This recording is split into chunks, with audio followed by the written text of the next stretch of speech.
My story takes place back in 2011, in a place that I no longer live. I've since moved out and have moved states even, but not because of this thing, but due to financial issues, which I won't get into for this. Besides that, it was a beautiful place to live and stay. That might be just why this thing was living on the backside of my property, and had been for a very long time. You see, when I had just purchased an old house on a few acres of land for what you'd say was a complete steal, the house itself really needed some work done to kind of keep it from falling apart. It was more on the dilapidated side, but I knew a little bit of sweat equity and elbow grease would bring it back up to life. The acreage behind it was practically dead with what they did to it before I purchased it, and it took me a while to get some change, working my butt off to make this place, well, livable again. Not that it wasn't livable before, but it really needed some work. I got rid of all the broken appliances, fixed up things, and gave it a much needed paint job. Replenished the washer, the dryer, the refrigerator, stove, you name it. All gone, all replaced.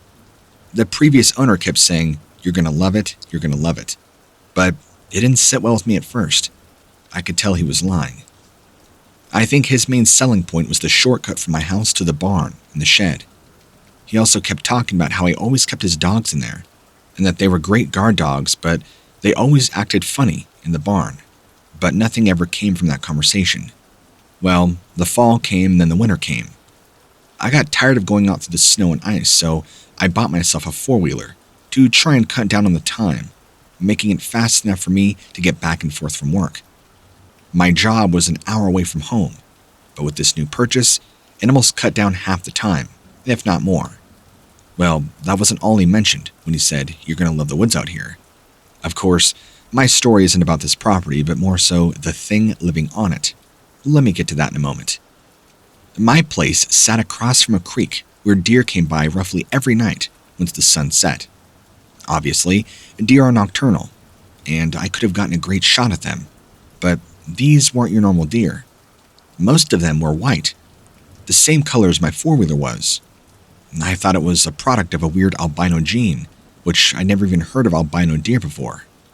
I never even seen them until this area, but there would be some times when I would come home late from work, and there would be dead carcasses all along the road, and just trees torn apart, like a massacre happened.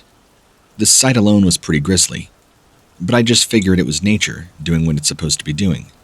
I want to stress that these deer weren't just ripped apart and eaten. I mean, it was a blood show. It looked like these deer had been exploded and partially eaten on. Of course, I didn't take too much time to sit there and observe the crime scene. I just kept on going. And one morning, while driving into town for supplies before work, this thing, which is what I believe to be responsible for the thing in my shed and barn and what was out in the woods, it stepped out in front of me. And I could tell you it was not a man in a costume. This thing, whatever it was on two legs, having long, shaggy fur that kind of draped down off its body. But what appeared to me to be the most frightening of all were its eyes. As it stepped into my headlight beams, I could see there was just so many things that weren't right about whatever this was. Something dragged this poor being down here with me, and I instantly thought of Frankenstein's monster. It didn't move, though. It kind of just looked like it was standing there and looked very sickly, even starving. It appeared to have ribs showing through its skin. He looked towards me on the four-wheeler, growled once before I nearly hit him, but he quickly dodged out of the way into the night. I still have no idea what it could have been.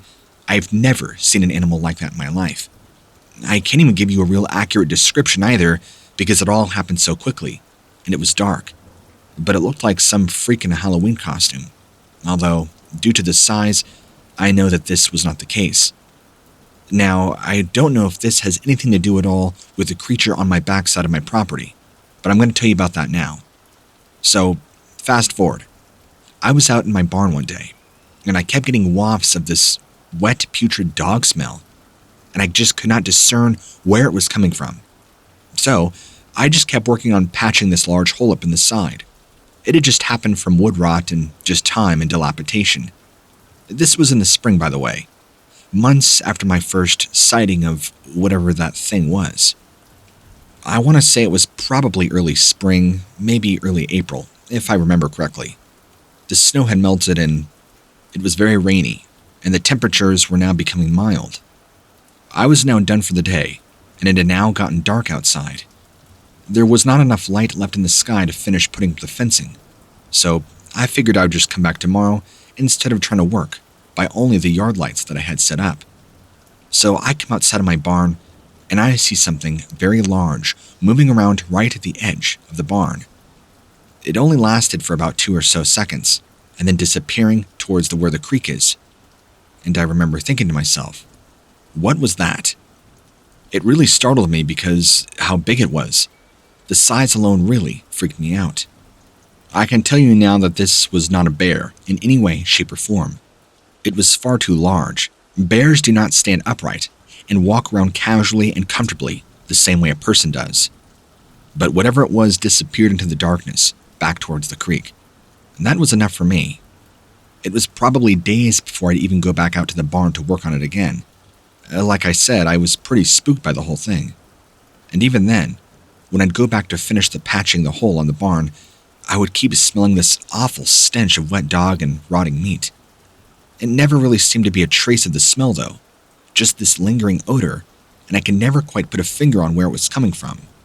It was like it was omnipresent, everywhere, up, down, side to side, in the barn and out, and I couldn't trace the direction. Was it blowing in from the wind? I'm not sure. This happened off and on, and I never had another sighting. But as spring bled into summer, the odor got worse and worse and much more frequent, making its way over to my house. Often, it would waft out to the side of my porch, where I'd sit on every morning and have a cup of coffee. This is when I truly really began to feel uncomfortable. I knew there was something. There was a reason for this odor. And I did not want to believe it at the time, but all things pointed back to this creature, this animal, whatever it was. And then, one night, when I was coming back home from work, something was making a lot of racket and noise in the barn. So, I grabbed my gun, walked up to the barn thinking I was just hearing things. Well, it was probably hoping that I was hearing things. And I opened the doors, and I stopped. The noise inside suddenly stopped. I peeked inside, scanning with the flashlight, and at first glance, nothing. But then the flashlight in me stopped, dead ahead, because as soon as I turned, something began growling very deeply from inside the barn. And as soon as I lifted my flashlight up at it, my flashlight illuminated 2 very large amber-colored eyes.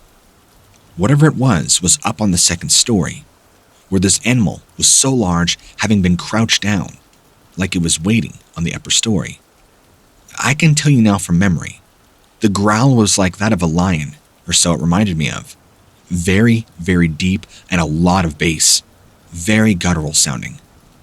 I nearly dropped my flashlight, running back to the house, grabbing my rifle, unsure of what exactly I was up against. Just from memory, the head was reminiscent of a lion. A very large wolf head with a lot of hair around it, the same way a lion's mane looks. It looked very similar, at least. And after this night, you bet, I did not go back out to that barn. And I basically just gave up on that project altogether, figuring maybe I'd just hire somebody out to come and repair it. Whatever this thing was, I'm sure it was going up from the creek to the barn, and I believe it was bedding down in there. As I said previously, there's a lot of deer in this area, so naturally, that would make for a lot of food. Well, fortunately, I can say it never came up to the house, which is a good thing, at least to my knowledge. The next time I saw it, though, was when I went to get my truck out of the barn. This is when I took one of my more powerful flashlights and was a little more confident, knowing that this thing might be in there. So I had my revolver at my hip, and I was ready. I opened the doors, got in there, and immediately I heard it again. So I jumped back in my truck, and with the barn doors open, I drove out of there as fast as the truck would allow me. For the record, this was my secondary truck that I needed for work, and I always kept this truck in the barn. Ever since winter, before I had my first sighting of whatever creature it was, I kept it in there, keeping it away from snow and weather. And now that it was roughly June, I really needed it again for work. So this thing was up there at nighttime, bedding down. Whatever this being was, it was not going to go away anytime soon. It had been more than likely living on this property for a very long time. In fact, I was probably the one encroaching on its home. So, after all of this is when I just stopped going out to my barn, period. I gave up on that last part of the property. Even come fall, when I would keep supplies in there to build a tree stand out in the back portion. And this fall, I did not even bother building one. Again, I just gave up on it. I figured, whatever creature this is, it could just take this side of the land. There's no way I'm going to try and compete with this thing. Not that I had an idea what it was. I believed that I was dealing with some large unknown canine predator, probably an exceptionally large alpha wolf. After this, I really just left it alone, not wanting to deal with any of it. So I completely abandoned my hope of working on that side of the property, not going back there anymore and just leaving it as is, partially finished. And I would leave it this way for the several next years, until I moved. I actually sold it to a really nice older gentleman who had planned on farming. I was courteous enough to inform him that there is a dog problem, something large living up in the top side of the barn. I never really got a good look at it, I told him, but I believe it's vicious. He just told me that it wasn't going to be a problem, and he had his own way of dealing with nuisances like this. Well, get this. Probably about 3 weeks after he had moved in, I stopped by his house to drop off some paperwork. The old man was on the field tilling some soil.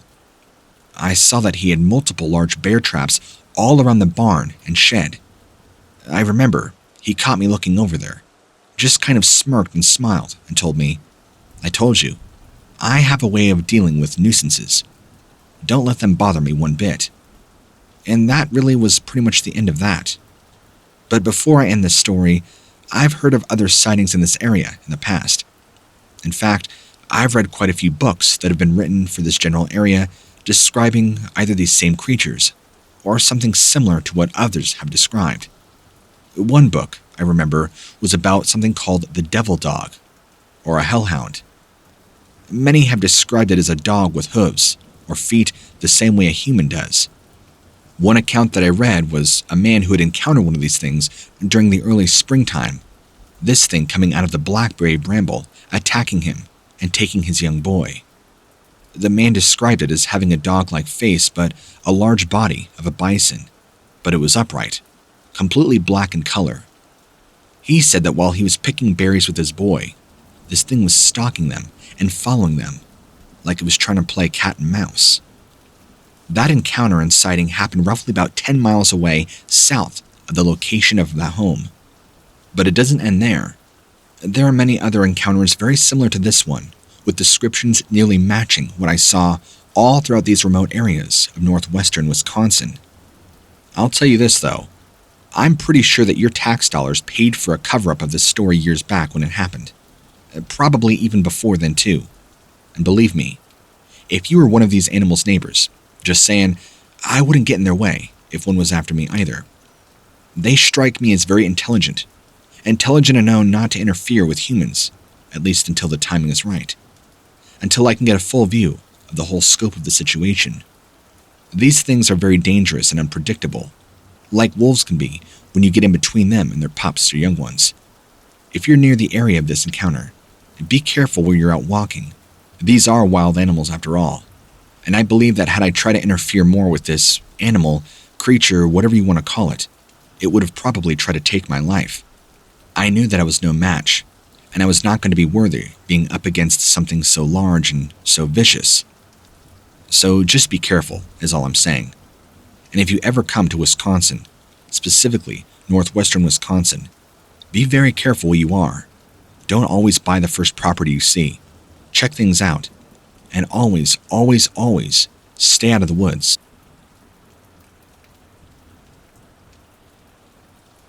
My name is Mason, and I work in a small town in northern Alabama. I have worked here for about 7 or 8 years now. I am familiar with the sounds that are usual to this area at nighttime. I've heard coyotes, owls, and even the occasional wolf in this area, even mountain lions. See, I used to work at a large military appliance factory, that has been in town for a long time. We assembled large things like ovens and refrigerators, primarily used for military bases. So, every night, hearing clangs and slams from people working on heavy machinery was nothing new. But at night, though, when everything would go very quiet, you would hear things that you could just not explain, especially since your ears would be ringing from all the noise inside the factory. Now, this strange noise, I believe, carried on to my latest job that I've been working at now for several years. I've heard this sound a total of 4 times now, or 4 separate incidents. Every time, it's been behind our building where we load trucks and trailers onto every single night. It's a pretty empty lot. It is not fenced off. There is nothing back there except woods and a river bottom. I know that spot is common ground for homeless people and drug addicts to congregate. There's always a lot of trash and old heroin needles back there. I've been there before, and it's not a pretty sight. The first time I heard this noise, I thought it might be some kind of wolf, maybe. However, after listening closer, I realized it did not sound like any animal you would normally hear. It was more human-like sounding, and it would only last about 3 seconds the first time. It was also accompanied by very heavy breathing, like somebody had just finished sprinting or something, but they sounded very large. I did not think much of it. Maybe just some homeless person back there, I don't know, even though nobody is allowed to be. But after hearing it 3 times this separate night, 2 a.m., 4 a.m., and 5:30, again and again, I decided I should probably look into what sort of animal this could be. Sometimes, if you listen closely, it seems like it lasts for up to 10 seconds. Okay, so maybe this has gone on more than just 4 times. But the second time was when my friend and me heard it together. We were both outside, loading up one of the trucks. We stopped and we both just stood there, not saying anything. And then my friend goes, "What the heck was that?" We had stopped because we had heard this very long, very drawn-out, over-exaggerated howl. I'm not lying when I said it sounded like a human, but it also sounded like a wolf, except just much larger and deeper, like if somebody took the scream of a human and the howl of a wolf and meshed it together. The third time, I was by myself, and I heard the sound coming from behind on my way to my car. After hearing it, I was incredibly scared, quickly running to my car. I just wanted to get out of there as quickly as I could. But this was not the last time and the only time, of course, I would hear it. Now, in my opinion, this other time was probably the most frightening. I had stepped outside on my break, was checking my phone, and I heard something really big crashing around in the woods, maybe 50 feet away from the back side of the parking lot. I also heard a scream, and it sounded like a flipping dinosaur. I nearly crapped myself and ran inside. The next day, we found a bunch of weird long black fur all over the back of one of our trailers. It was very strange. Nobody knew what it came from. One friend of mine who works at the factory said that actually he hunts a lot of black bears, and this fur is definitely not black bear fur. But there's no other animals that this fur could have came from. It was very unsettling, to say the least. And of course, the other time was on May 25th, just a few nights ago. It sounded like something had jumped onto the roof of one of the big trailers and began stomping around before running off. There was dents all over the top of the roof. I wasn't really too spooked by this, but I am friends with somebody who works at a steelyard mill very close by. He said the workers over there have heard something big and heavy as well, jumping around. They've never wanted to stick around though long enough to investigate. I would love for somebody out there to tell me what on earth is making those sounds behind us. Any comment will really help. Thanks.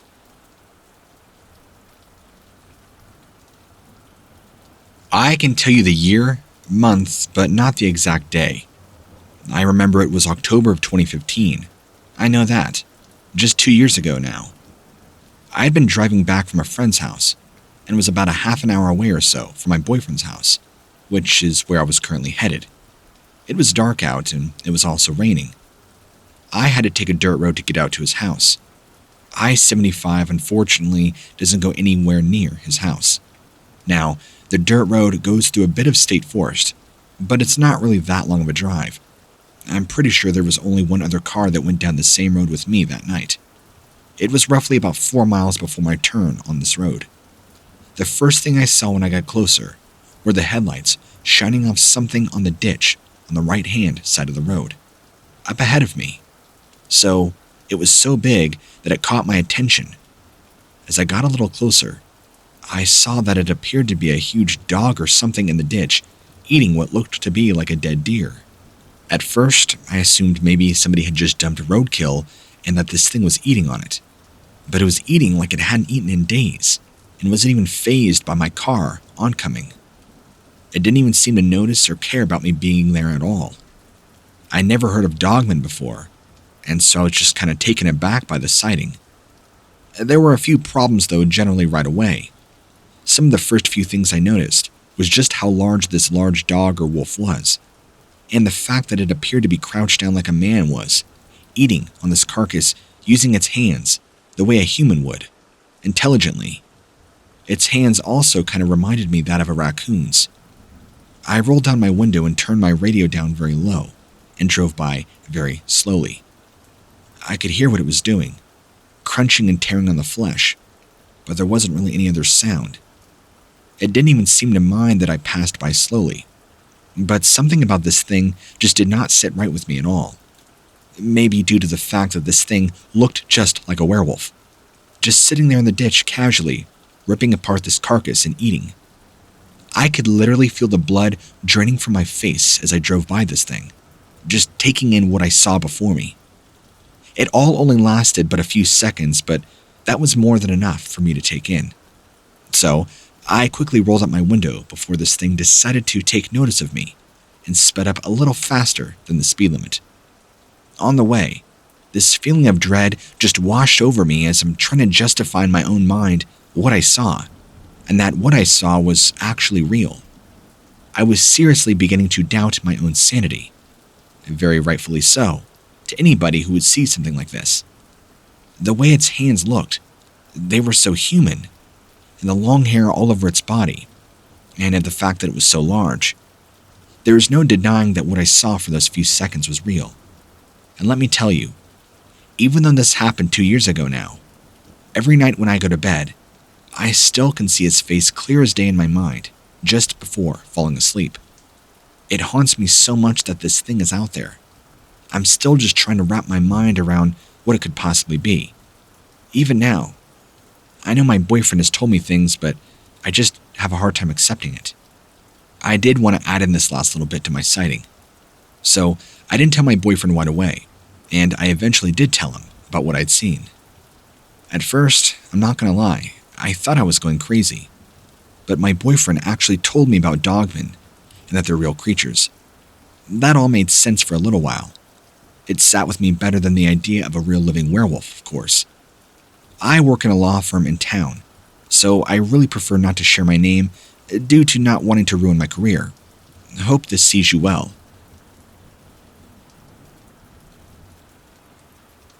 This is my sighting, which terrified me. My father and I were hunting in southwestern Wisconsin, just north of the Illinois border, in a stand we built around 10. We both had our 12-gauge pumps, and my 30-06 with me. And my father was carrying his 410 single shot. The wind was blowing like crazy. We expected deer to pass us by, but it didn't happen or so for about an hour after sunup. During that time, I spotted 5 turkeys, 2 rabbits, and what appeared to be lots of movement and tree activity from branches rustling when the wind had passed. There seemed to be something more here. As it was getting later into the hunt, I began to get the deer fever feeling and needed to pee very bad. Now, this wasn't just any stand. At least 50 yards away was a wall of thick brush with briars growing in it. There were dead tree limbs everywhere, so you could easily trip over one if not paying attention. I told my dad I would be right back. I had to go pee. He nodded okay. As soon as he turned his head, after hearing something crunch off to my left, him being slightly deaf didn't hear it. Then, about 4 seconds later, something large crashing through the same area, making the same noise, only this time much smaller crashing sounds, snapping under the weight of whatever this was. I realized very quickly what I had heard, but didn't fully process it for a couple of seconds. I started to grab my gun, and I saw movement through the brush and saplings roughly 20 yards away. What I saw was huge and looked like a large hairy gorilla standing up with its arms down to its side. The head, though, looked more canine, kind of like a German shepherd's head. Now, out here, we have black bear, coyotes, and even Canadian geese, so there was no doubt other things were here, but this wasn't any one of those. I'm fairly tall, 6'9", and very skinny, and this thing was definitely taller than I. As soon as I saw this thing, it made me think of Bigfoot, because of its height from the ground to shoulder being much larger than any man could appear at this distance. This was not somebody or another hunter. This was not somebody in a costume. The size and proportions were just wrong. The thing turned away from me, and I could see the long hair on its back, swaying in the wind, its arms also swinging in sync with its strides. It had a very wide torso, big shoulders, and a lower body, much smaller than its waist. If you can imagine how a gorilla walks on two legs, that's kind of what this looked like, but much more agile. Then it stopped to turn, look at me, and I could see its face was black like the color of its short fur. It had big yellow eyes that stood out due to how dark the surrounding face was, and a long snout, thin lips, and sharp teeth showing through.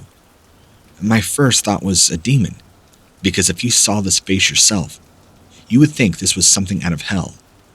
It had a very dog-looking face and head. It was really ugly. And then it kind of gave me this terrifying grin before turning back around and walking off beyond the trees. I waited around for about 20 minutes, but it never showed back up. I feel like my father was close to passing out, I'm sure, due to his age. He was pretty shaken up, because he had seen it too. This was after I got back to the stand. He too had heard something very big crashing through the brush, scaring away all the deer. I can only imagine. I should have never went off alone.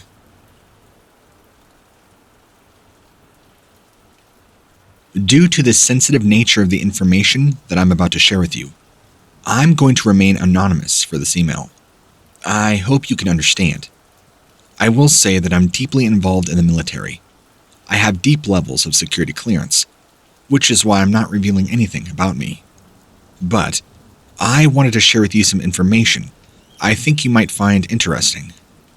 I've been watching your channel for a while now, and I noticed you have a lot of sightings and encounter stories of several things that you refer to as cryptids. Some see them as demons, while others see them as simply flesh and blood beings. A sense of being in the middle of the military, we have stories of our own that the majority of civilians will never know of, and for good reason.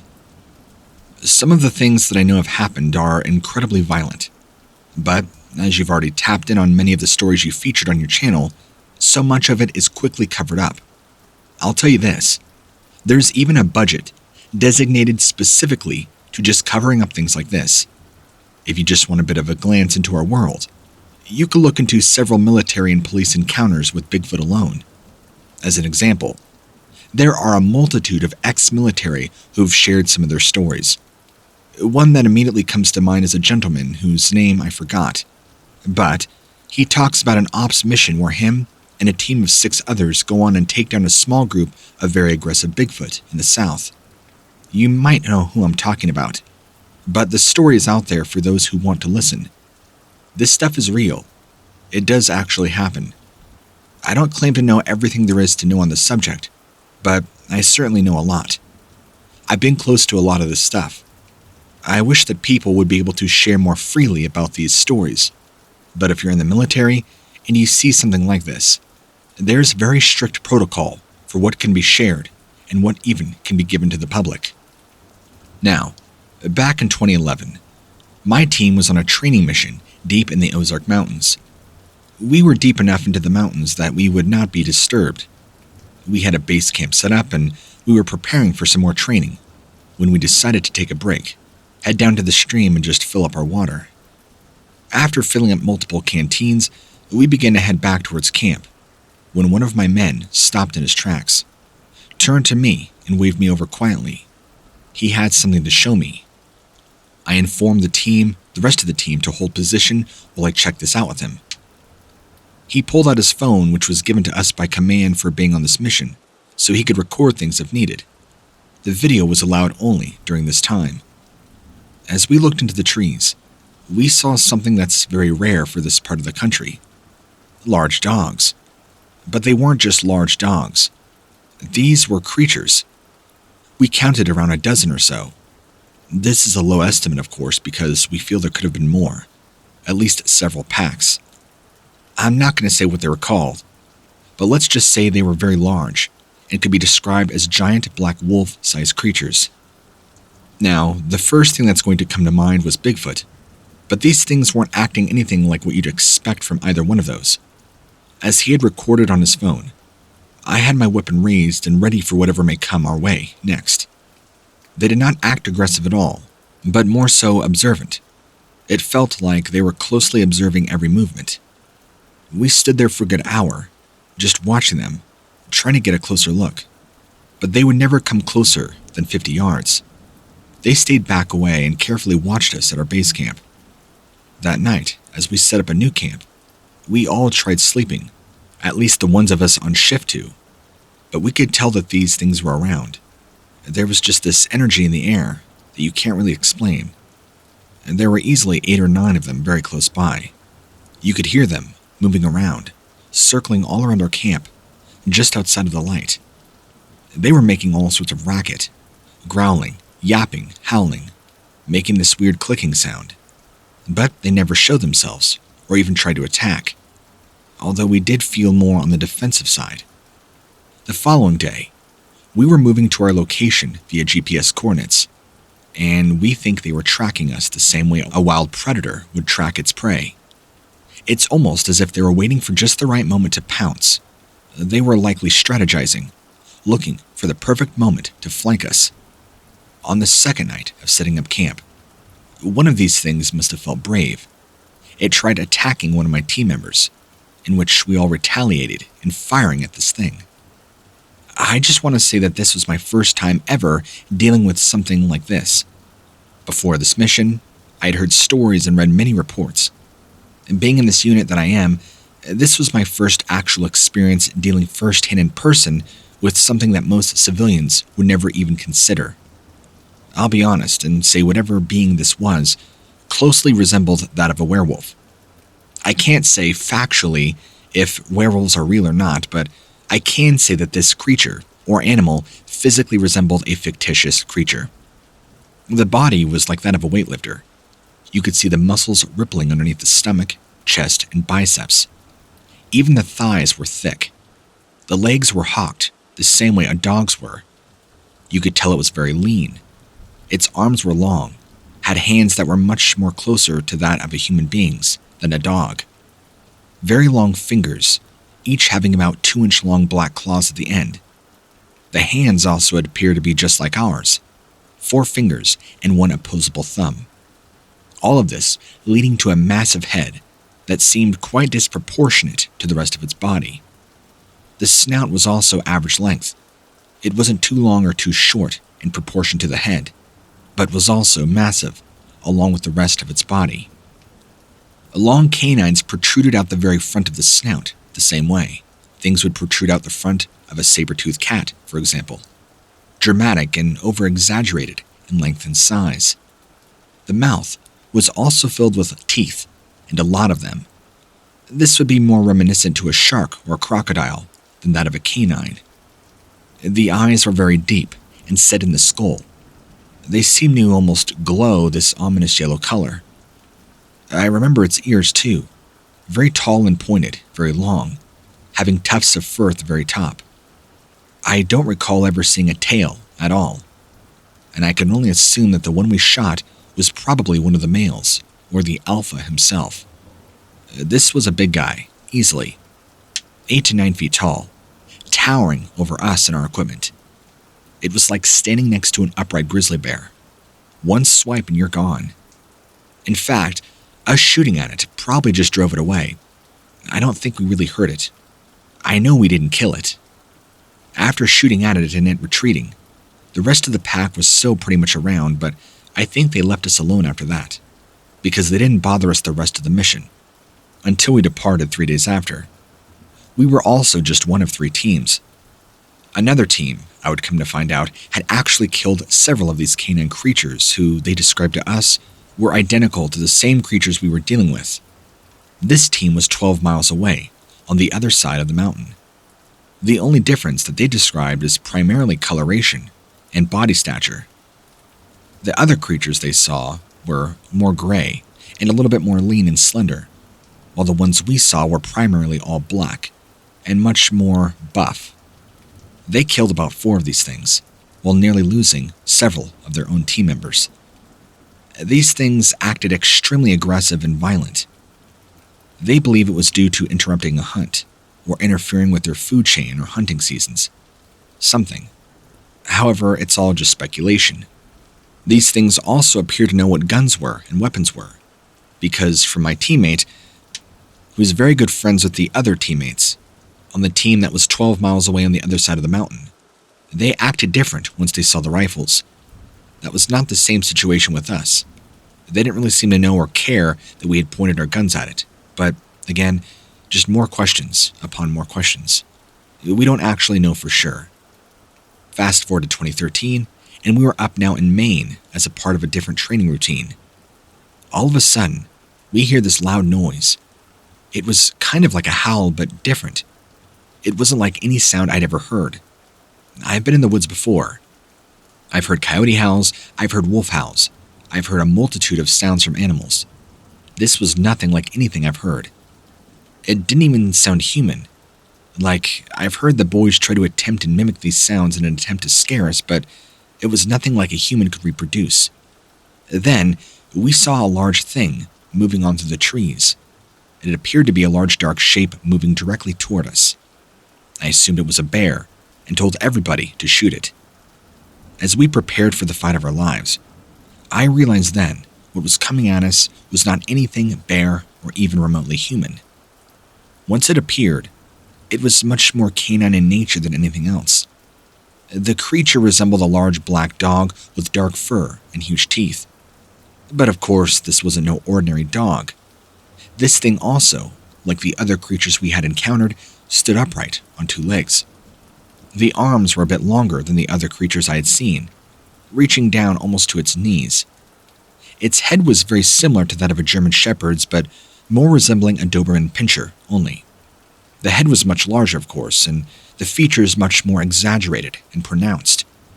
This particular creature looked similar to the ones we had fought before, but there were some stark differences, and also much more muscular around the head. Unlike the others who resembled large wolves, this was more reminiscent of a Doberman, and again, much more sleeker than a bodybuilder kind of body, but just as tall, with an attitude that was all the same. The body was quickly taken by another branch of military that I'm not allowed in any way, shape, or form to speak about. We obviously killed it. That's all I can say about that. None of us got a chance to stand around and inspect it or look at it. We didn't have time to. Our superiors were very quick to make sure that we all signed paperwork to ensure that whatever it was taken care of. Look, I apologize for having to be so vague about this, but you have to understand that my life is on the line here for even speaking about such things. Before I go, I got another story to share with you. I'll share this story from a fellow military officer who's encountered similar beings while off in the jungles of South Korea and Vietnam alike. One of my good friends, whom we'll call Frankie. He's an older guy and was stationed in South Korea in the 90s. His squad dealt with a creature very similar to the ones we've been encountering here in North America. The first thing he described to us was a very odd metallic taste in his mouth and a feeling of being watched, but also like there was some sort of strange psionic communication going through the trees with these creatures. He described it as almost a frequency thing. He's not sure if it was something psychic or mind control induced, but he said it felt like they were just trying to communicate. Intelligently communicate, but nothing language-wise that he could really relate to. He claimed that over time, he did come into contact with these things, several times before they finally showed themselves in full view. One night, when his squad had just set up camp for the evening, out in the jungle, they were standing near the campfire, when all of a sudden, Frank, said he heard this loud, indescribable noise coming from down the sloping hill. When they looked to see what it was, they saw them for the first time in full view. A pack of these creatures, standing about 6 feet tall. He described them as being very canine in nature, long, slender necks, and chins that came up to their large forehead, where their eyes were. The head itself was brachycephalic, meaning it had wider set, more pronounced dog-like muzzles, with large areas around the eyes, which made him recall images of African wild dogs, although much smaller in stature, obviously, but still very canine-ish. He recalls them looking very hyena-like too. All 7 of them standing off in the distance, facing the small camp, when they began to charge. To make a long story short, the encounter ended in a bloodbath. 2 of his men were killed, slaughtered, torn to pieces. Frank explained that all 7 of these creatures were shot dead. He explained that he got a pretty good look at the bodies, and said it was like a science experiment between half man and half dog. Not like werewolf in either way, but more of a hybrid sort of way. He also claimed these things had a very unique stink to them. He couldn't even describe it. When he tried to, the best he could say it was this musty jungle odor, mixed with a metallic-y copper smell. And speaking of the jungles of Vietnam and South Korea, I've been told there's actually an entire stack of paper somewhere that has been whited out of the numerous reports of soldiers being killed, attacked, maimed, you name it, from these kinds of creatures, just from Vietnam alone. I think the most frightening thing is they're not all the same creature, but cryptids are beings that exist in these jungles that are not talked about. Obviously, for US military personnel, speaking on this manner is a big no-no. Frank even shared me with a story when he was younger in his later 20s, and when he was in Vietnam.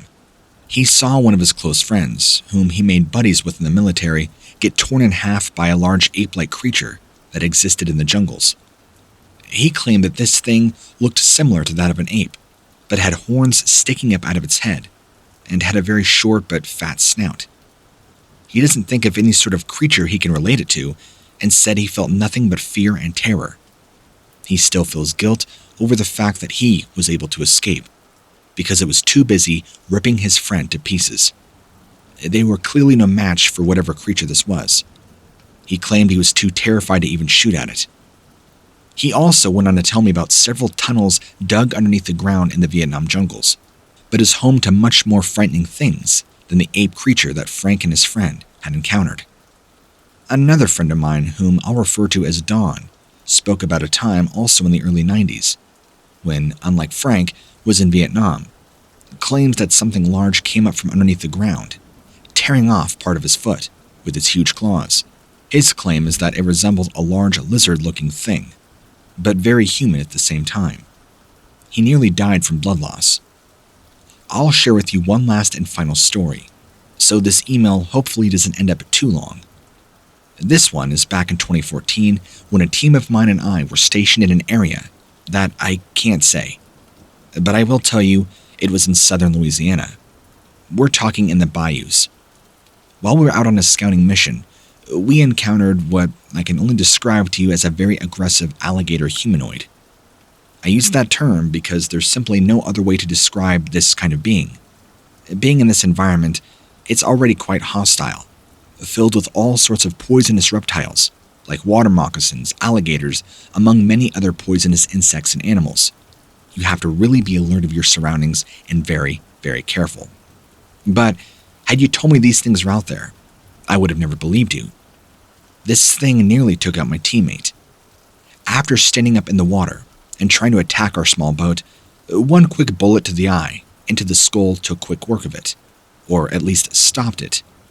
And when I say this thing was half alligator, part humanoid, I'm not kidding. I'm not sure if there's some huge genetic experiment going on in having these things released into the wild or what, but they seemed very hell-bent on wanting to eat us. Its size alone was already hard enough to take down, but I feel like we were able to manage enough. Even though everybody on the crew was pretty shaken up, we had to shake it off and get over it pretty quickly, moving on with the mission. But you can bet, we were a lot more alert to our surroundings after that. If there's one, there's always more. I'll go ahead and try to end this for now, but I just want you to understand that there's things out there we can't quite comprehend. We're just told to keep quiet and continue on with our mission, to not ask any questions. I think a lot of people really undermine us because we're people too. We may not be civilians and we may have higher privileges and clearances, but we're human beings.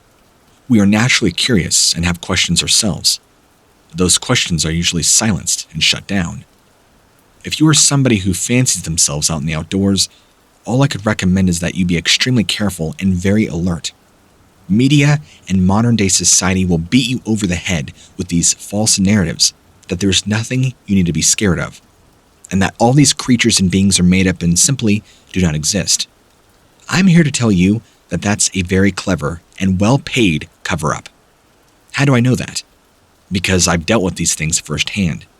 I know these things. If caught off guard, they can prove deadly. And I know that in my missions, if I was not alert in training that I had, I would have been killed. Of course, I don't have any evidence behind what I'm about to say, but I believe personally that a lot of the missing persons in national parks, among just missing persons in the forestry, are due in part to these beings. This isn't canine exclusive either. I'm talking things about like Bigfoots and other strange cryptids we're not exactly allowed to discuss. Our job as military personnel is to go in, complete the mission, and make quick work of whatever it is we have to do to move on. Hopefully, this email can answer a bunch of your questions. I can't guarantee you that I could reply back and provide you with more information. I'm really trying to keep on the down low here. I've probably already provided you with more than enough information that I'm ever allowed to share, with hopefully not giving myself away, in case this ever really gets listened to. For now, I will wish you good luck on your channel and your YouTube endeavors. If you decide to read this to your audience, I just want them to know that they need to be careful when they're out in nature and understand there's more than meets the eye. The world in which we perceive and the things we are told about by a society are filled with lies, more than you can imagine. Take care for now, and be safe.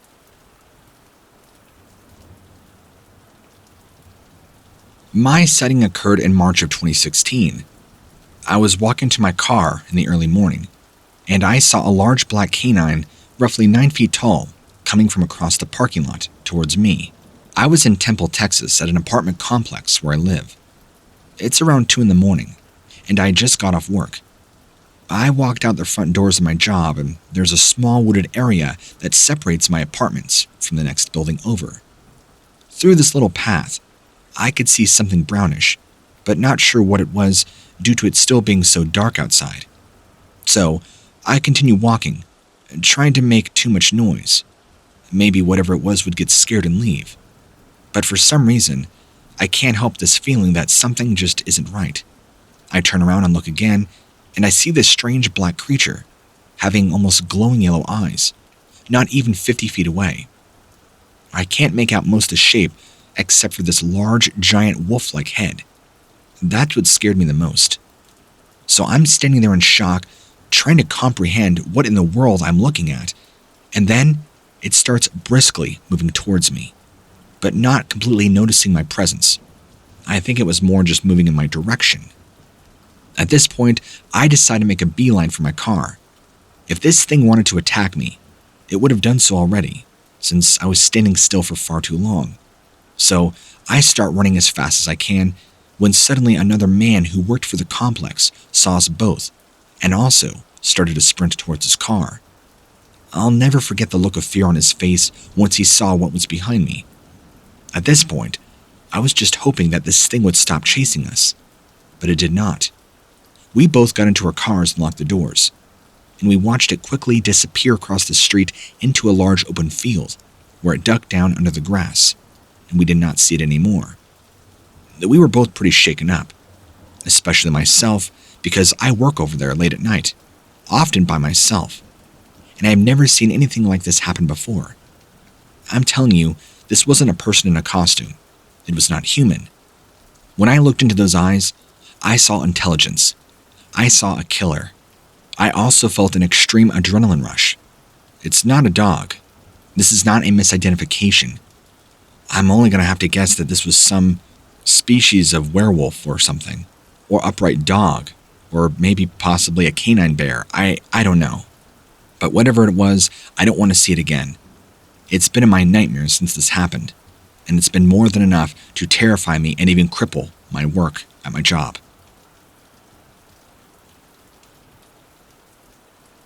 It was in the early morning hours when I decided to step outside for some coffee and to watch the sun rise, but I caught something off in the distance by the woodline.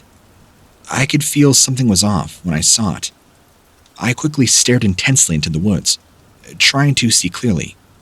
Luckily, I had my rifle close by in case anything went awry, and for protection, of course. But suddenly, a pair of eyes I noticed were staring right back. This wasn't anything I'd seen before. It seemed to be attached to a large figure that moved cunning all throughout the trees. It was hard to make out how big this was, but the silhouette indicated that it must have been nearly about 9 or 10 feet tall. Just thinking back to it makes me shiver. Then, slowly but cautiously, this thing began to gently sway side to side, and then move off to the side towards the other end of the field. Then quickly turned back and went further into the woods. That's when it disappeared, and the intense feeling I had in my stomach dissipated entirely.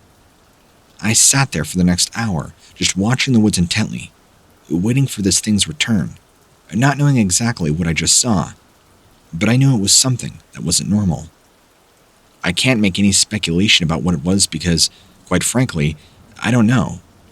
But I know the instant I sat outside of my porch, before I even saw it, I just had this feeling in my stomach that something wasn't right.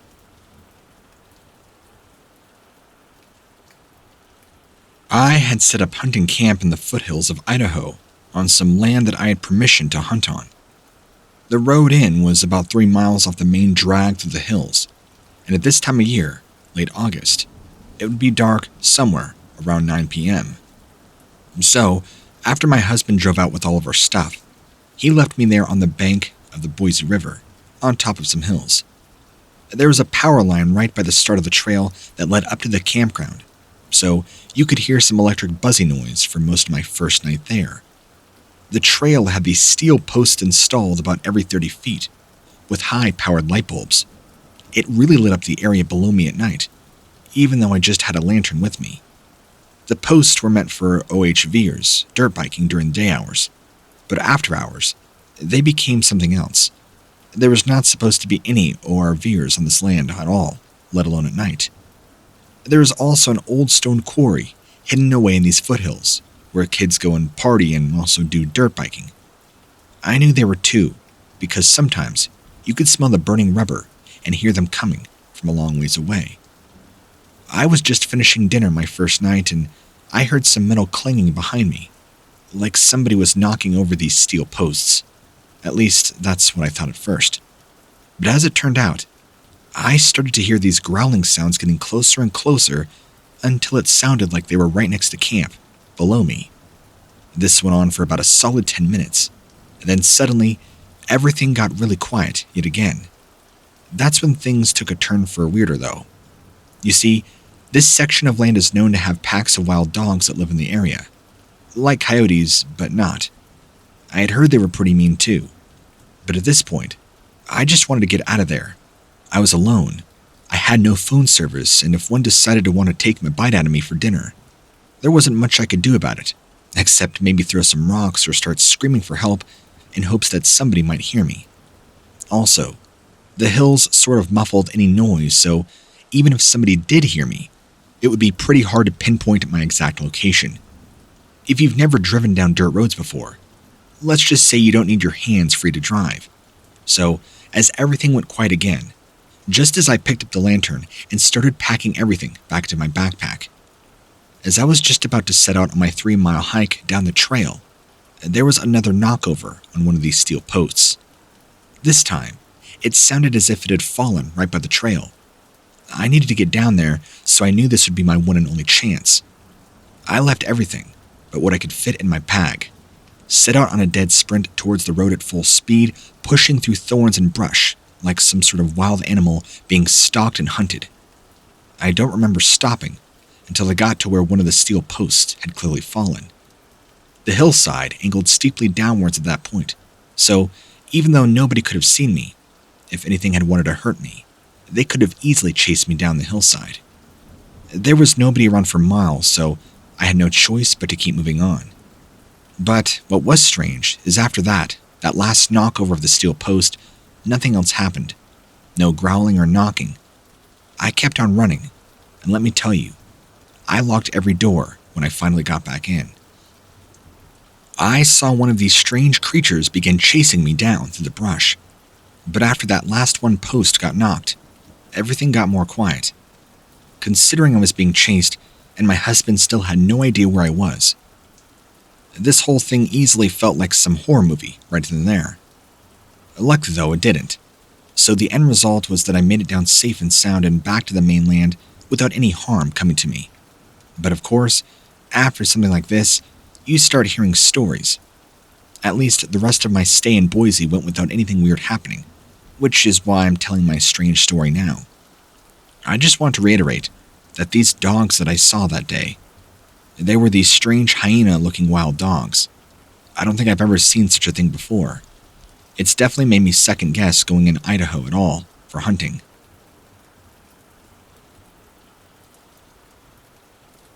I was working as a deputy sheriff in Mineral County, Nevada. I was a couple of years out of the academy, and part of my training was to go through all of our law enforcement reports, categorize them according to certain criteria, add other pertinent information, and publish it on a yearly basis in order for the residents of Mineral County to have an accurate accounting for crime within. The information is given from year to year, from 79 until present time, 2012, at the time of this writing. I began going back through these records because another agency had requested this info for a criminal justice class they were teaching. In any case, while going through these old files, I came across an incident that seemed so strange that I've not forgotten about it. The incident happened in late September or early October during 1997. I decided to pull the crime report on this incident and read it again. The date of the crime is October 3rd, 1997, at approximately 12:30 a.m. It took place on Highway 95, near mile marker 11, between Hawthorne, Nevada and Reno, right off the road in some very rugged terrain. You can find an aerial map of this area by searching for Walter Lake on Google Earth. I can give you the exact coordinates if you wish. The reporting party was a Mineral County deputy sheriff who said he had just come around the cliffs, heading north towards Hawthorne, when he saw something large crossing the highway, roughly 200 feet ahead of him, that stopped in what appeared to be a small cut in the mountain. He described as an alcove. He stopped his patrol car and turned on his emergency lights. Now, as soon as his vehicle came to a stop, this thing, whatever it was, turned around and looked at him for about 1 second, then took off straight up the side of the mountain in a blur. He told me that he had hit the gas hard, got out of there because he had never seen anything move so fast in all of his life, approximately the speed of 100 plus miles an hour, according to the witness. He said when he first saw it crossing the road ahead of him, it appeared to be black or dark brown in color, but when its eyes reflected back at him from his headlights, they were definitely a fiery yellowish orange. His estimates of the height from the ground up are about 7 feet, very broad shoulders, long arms and legs, not a bear or a human. As far as he knew, there were no bears in this area that existed, and had never seen anything like it before, even after working 21 years as a deputy sheriff. Now, I have been patrolling that same stretch of Highway 95 going north out of Hawthorne for many years. I can say with 100% certainty that at least 80% of what is described makes absolutely no sense. The biggest problem to me would be trying to figure out how an animal could traverse through such rugged mountainside terrain without making any noise or sound. There are several sheer cliff faces and drop-offs right near mile marker 11, and the mountain is very steep, covered with scrub brush and almost no large vegetation of any kind. The area around there gets quite cold at night, in the 30 degrees, even during late summer months. This statement about its eyes reflecting back at him from his headlights also makes little sense to me. The officer stated originally that it stopped on top of the small cut in the mountain, which I would estimate to be approximately 40 feet high by 20 to 30 feet across. This means that if you had your lights on bright enough for this thing to reflect back at you, then you had to have had your lights shining right into its face. It would have been harder for him not to see it than to see it. That's how brightly lit this thing would have been. I have never heard any information or evidence that would lead me to believe that there are Bigfoot-type creatures in Nevada. But this report definitely has made me scratching my head. If anybody else who patrols that area happens to read this, please contact me. I would love to hear what you think about all this and maybe share some information on these incidents which occur. The next time this officer was driving north on Highway 95 at 12:30 a.m., he saw it again. This time, about 300 feet ahead of him, crossing the road once more. Same location, right along mile marker 11. Only this time, moving towards the east, away from Hawthorne.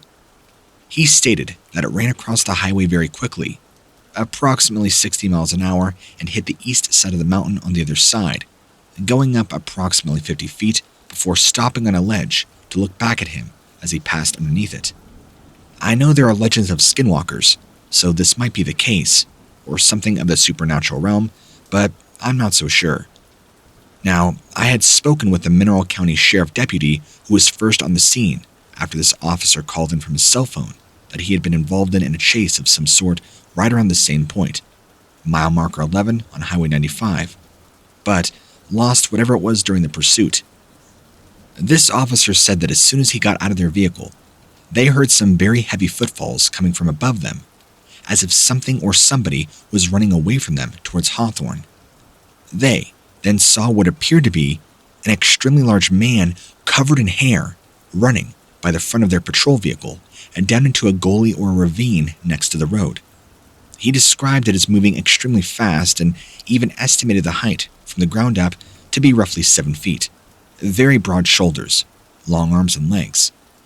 That is when he radioed in what had just happened, proceeded up the mountain on foot, looking for whatever this thing was that had just run by him.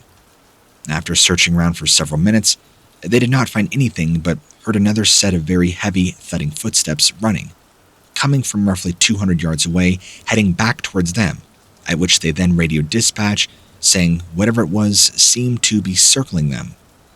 They said they could hear its heavy breathing, even though it was probably still 400 yards away. The Mineral County Sheriff arrived on scene, approximately 15 minutes later. Then another MCSO deputy shortly after, who had been patrolling closer to Hawthorne, heard the radio traffic, coming up to assist as well. They all searched around the area for several hours, with both flashlights and spotlights shining into the holes in the rock, crevices between boulders, but did not see whatever it was again. However, they did find footprints. One set matched perfectly with those that this officer said he found earlier, right beside his cruiser. There were no casts made of them, to my knowledge. And another set, which appeared to be biped, only much more and much larger than any man could ever possibly make. They were also canine in appearance, but much larger than any known canine or wild dog. There were also other strange prints that nobody could identify and were unlike anything any of the officers had ever seen. Very long and wide with 4 toes, and a round ball type of print, similar to what you would see made by an elephant, but much more slender. The officer who saw this creature was so shaken up by this encounter that he had actually requested a transfer from Mineral County due to his wife being afraid for him after hearing what had happened to him during the night. He never pursued any type of investigation into these incidents, nor does he want anybody else to, but just wanted me to know about it since it occurred right where I lived at the time. His request for anonymity will be respected, so please do not bother him about this if you happen to know who he is or want any more information. This officer has also seen the elusive Mineral County Wildman, once while on duty patrolling in the county, living there for almost 22 years. A few months back, he took some photos of a hairless gigantic footprint that were found out in the desert near Hawthorne during a fight between 2 men called into dispatch by somebody who had gone out there with friends to shoot rabbits. This guy said they were extremely surprised when these same prints appeared in front of them after walking through the area earlier, without ever having seen anything but scattered rabbit tracks. They immediately stopped shooting, called it into dispatch so they can get some officers out there to look at it, before something very bad happened. They were so spooked out by it They didn't stick around for very long. Another incident he had come across was back in the early 1980s while working patrol for another agency, before coming to work for Mineral County. He said that one night, he and his partner, both young officers then, were dispatched to a location where somebody had seen an extremely large man walking along one of the canyon roads near Hawthorne. This was during daylight hours.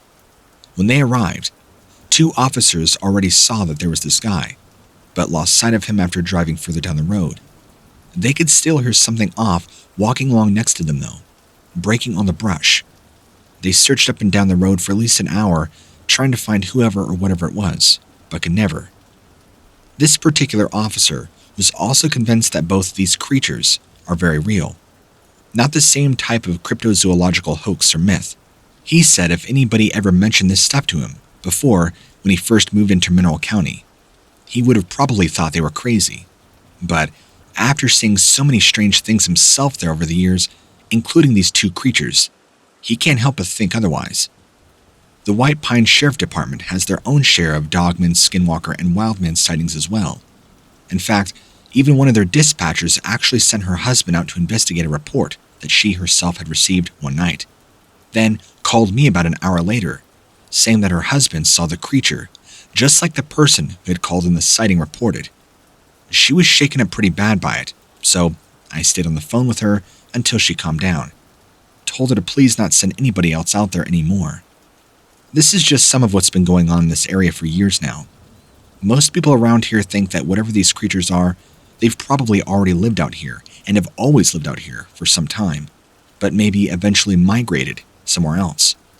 Whatever you believe, this is not your own decision, but it will be respected either way. Thank you for reading this report. Have a great day.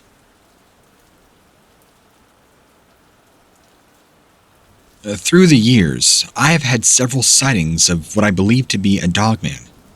One of my friends first saw it in 1994. She was returning home from shopping at a department store when she encountered this creature crossing her driveway on all fours as she pulled up to park the car. It stood up on 2 legs, looked at her, and made eye contact for a few moments before turning off and walking into the fields behind the property. What has made me certain that this is indeed the same dogman that I've had several sightings of is because about an hour after she told me the story, which, now that I think about it, was already 2 years ago, I had gone outside myself to check something outside, related to our business. When I opened the door, there were these 3 distinct howling sounds that came from our northwest. There were 2 howls and a long whistle. I answered in kind, and it replied in kind twice and 3 times. I've had several sightings of dogmen since then, including one when I was at home, alone, sleeping in my bed after working a secondary shift. This creature came up onto our porch from behind our small storage unit building that is also on our property line, stepping over the railing to get into the yard. All that could be seen from this encounter were its glowing eyes from about 20 feet away, and it walked past where I could see out of the window next to my bed. He or she or it did not appear to notice me or also want to be seen. He kept going around where he kept a few lawnmowers, but ultimately, I never saw him. If he had come into our yard for a reason, or if he had saw me looking out the window, I'm sure he would have stopped coming towards me. That encounter happened on early March, in the morning, about 4:15 to 4:30 a.m. I also know of another sighting where one of my friends supposedly caught it on video as it was chasing some deer through a field behind their house. He says that he saw the deer jumping through the field to the woods, and as soon as it made it into the open, it started running away from this thing. It changed directions immediately, until they were both out of sight.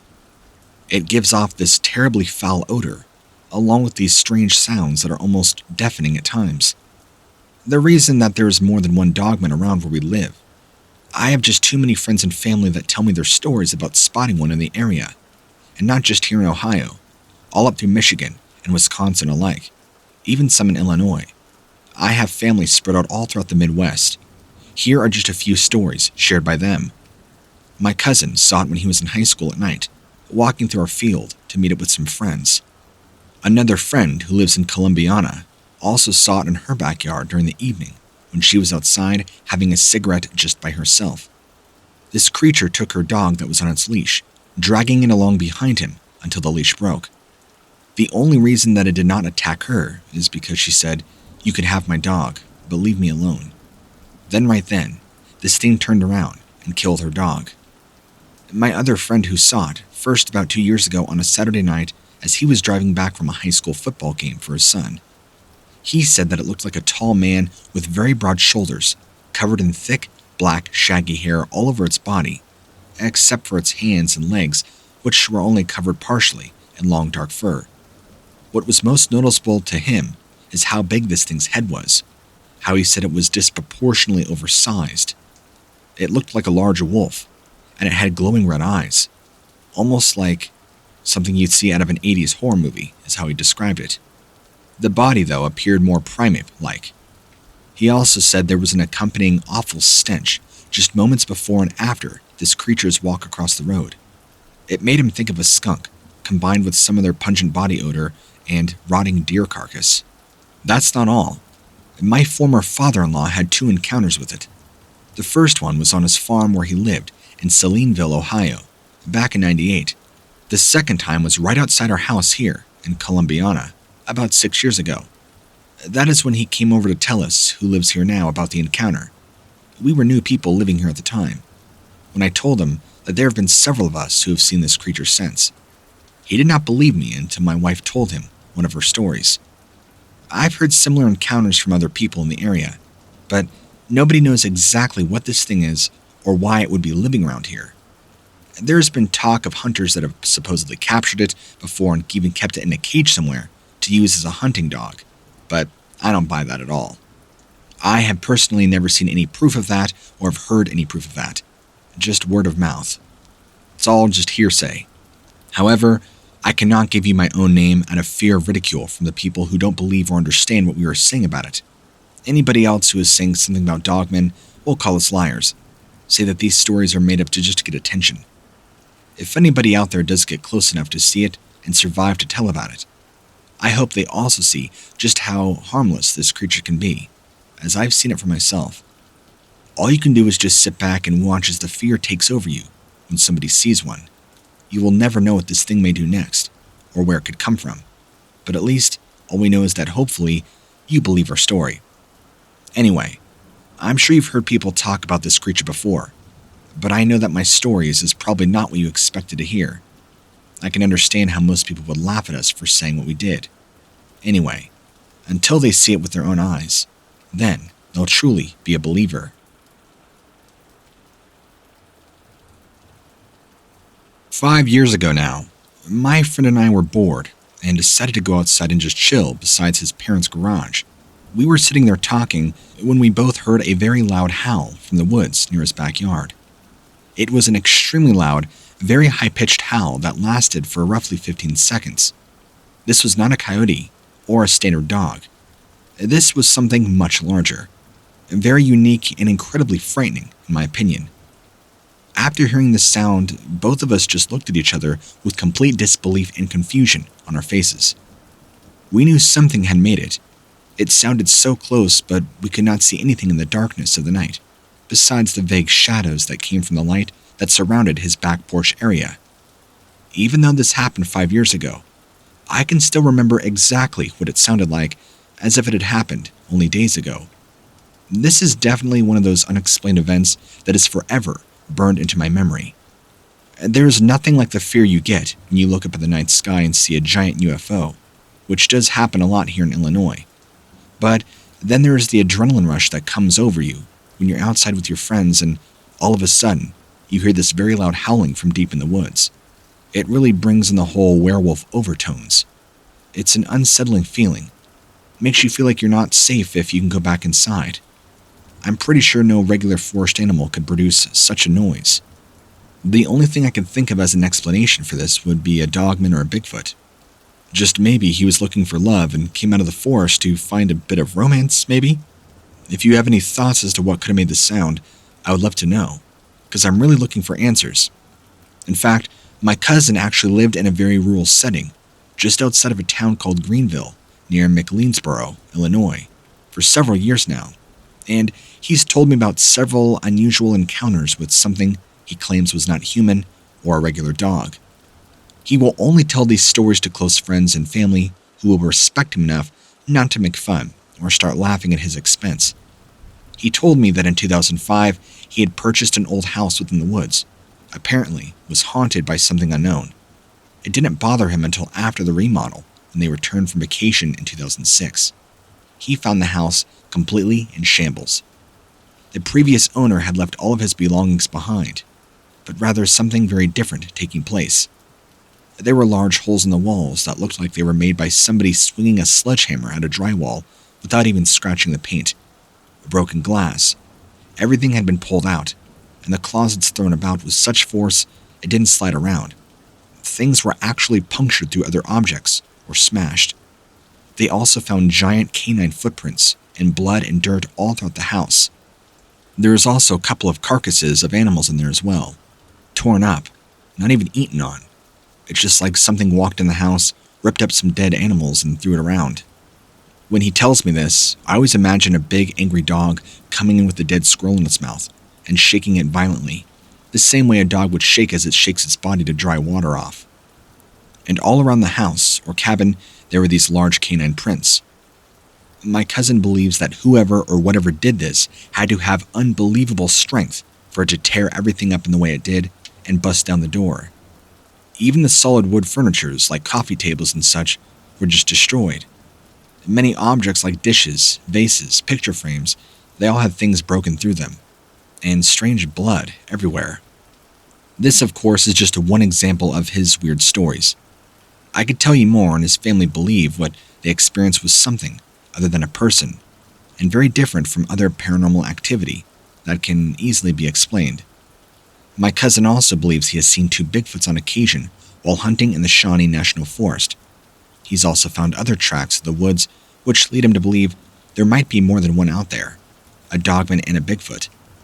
As fast as these creatures are said to be, I'm sure they can travel undetected by casual human presence for short periods of time. Although, he's never actually seen one standing up close, so he believes they may be completely bipedal and very tall. He has since built a new small cabin on the other side of town and still claims to wake up in the middle of the night some days due to weird noises or presences. But he won't say what exactly that disturbs his sleep, making him feel uneasy and kind of scared. I was just looking through your YouTube for some fun and wondering if you had heard of anything similar to what I'm telling you. I have not heard many of your videos, so I'm assuming this is the case, but I just wanted to make sure. I just want to remind you that my cousin is very leery of sharing his experiences with others who might laugh at him or think he's crazy, so I would appreciate it if you can keep my name and his name out of this email. Thanks for listening.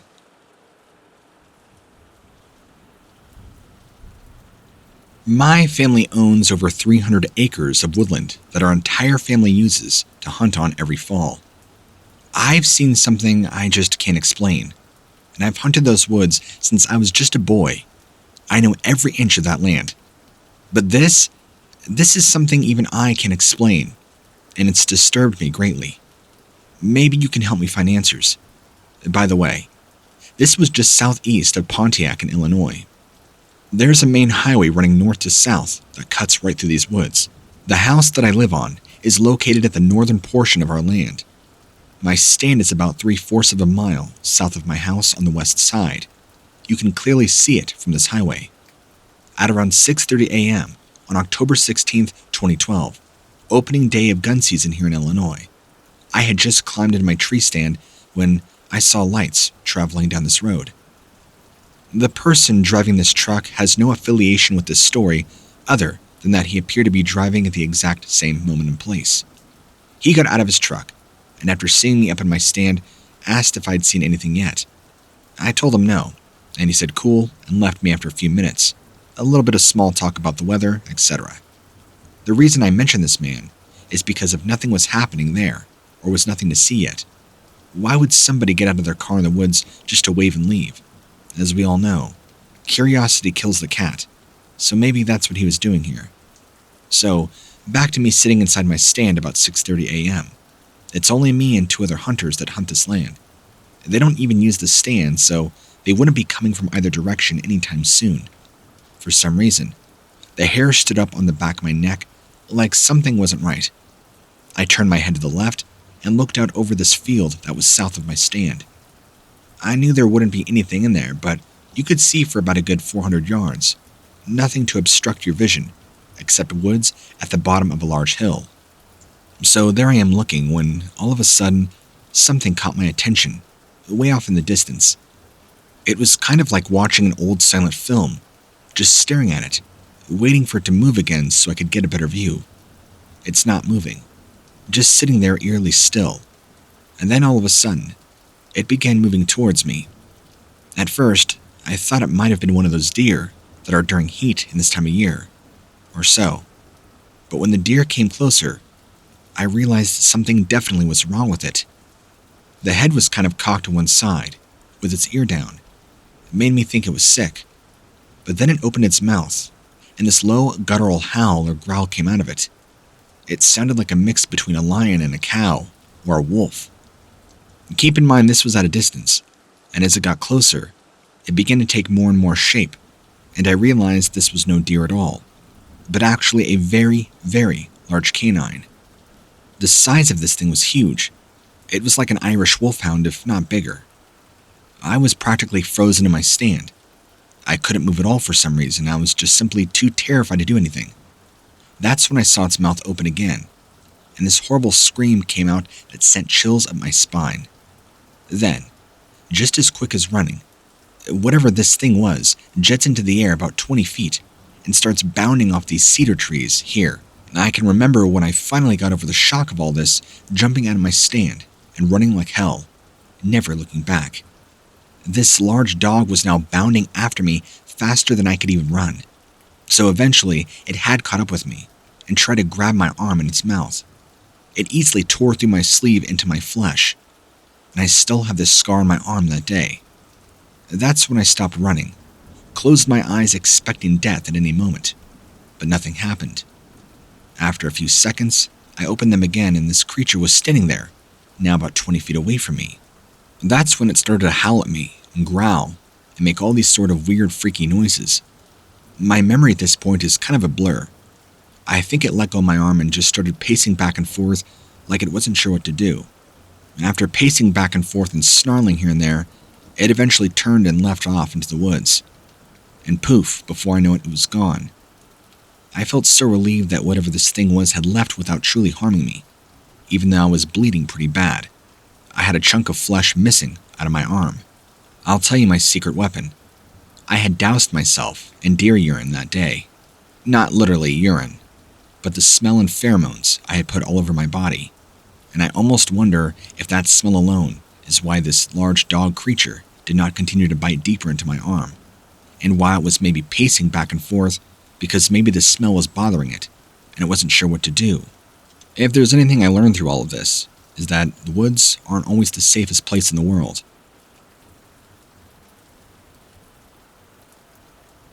This was in July of 2006. I was working full-time as a camp host, and my daughter and I had stayed in a cabin near Sioux Narrows, Ontario. This is 4 hours north of Kenora, near the Manitoba border, and it sits right on Lake of the Woods. The town itself consists mostly of summer people. There are some permanent residents, but most own cabins up there during the summer. There aren't any other native towns close by, the nearest being 30 kilometers away. So anyway, this is about 10 or 11 p.m. I can't remember exactly, but outside, my daughter saw something moving down at the end of the main street, where the grocery store and gas station sit. She thought it was a dog, but thought it was weird how big it was and the fact that it was walking upright. There's also an old railway bed that runs down the middle of the main street, so that way you can walk along there or sit on this bench and look out over the lake.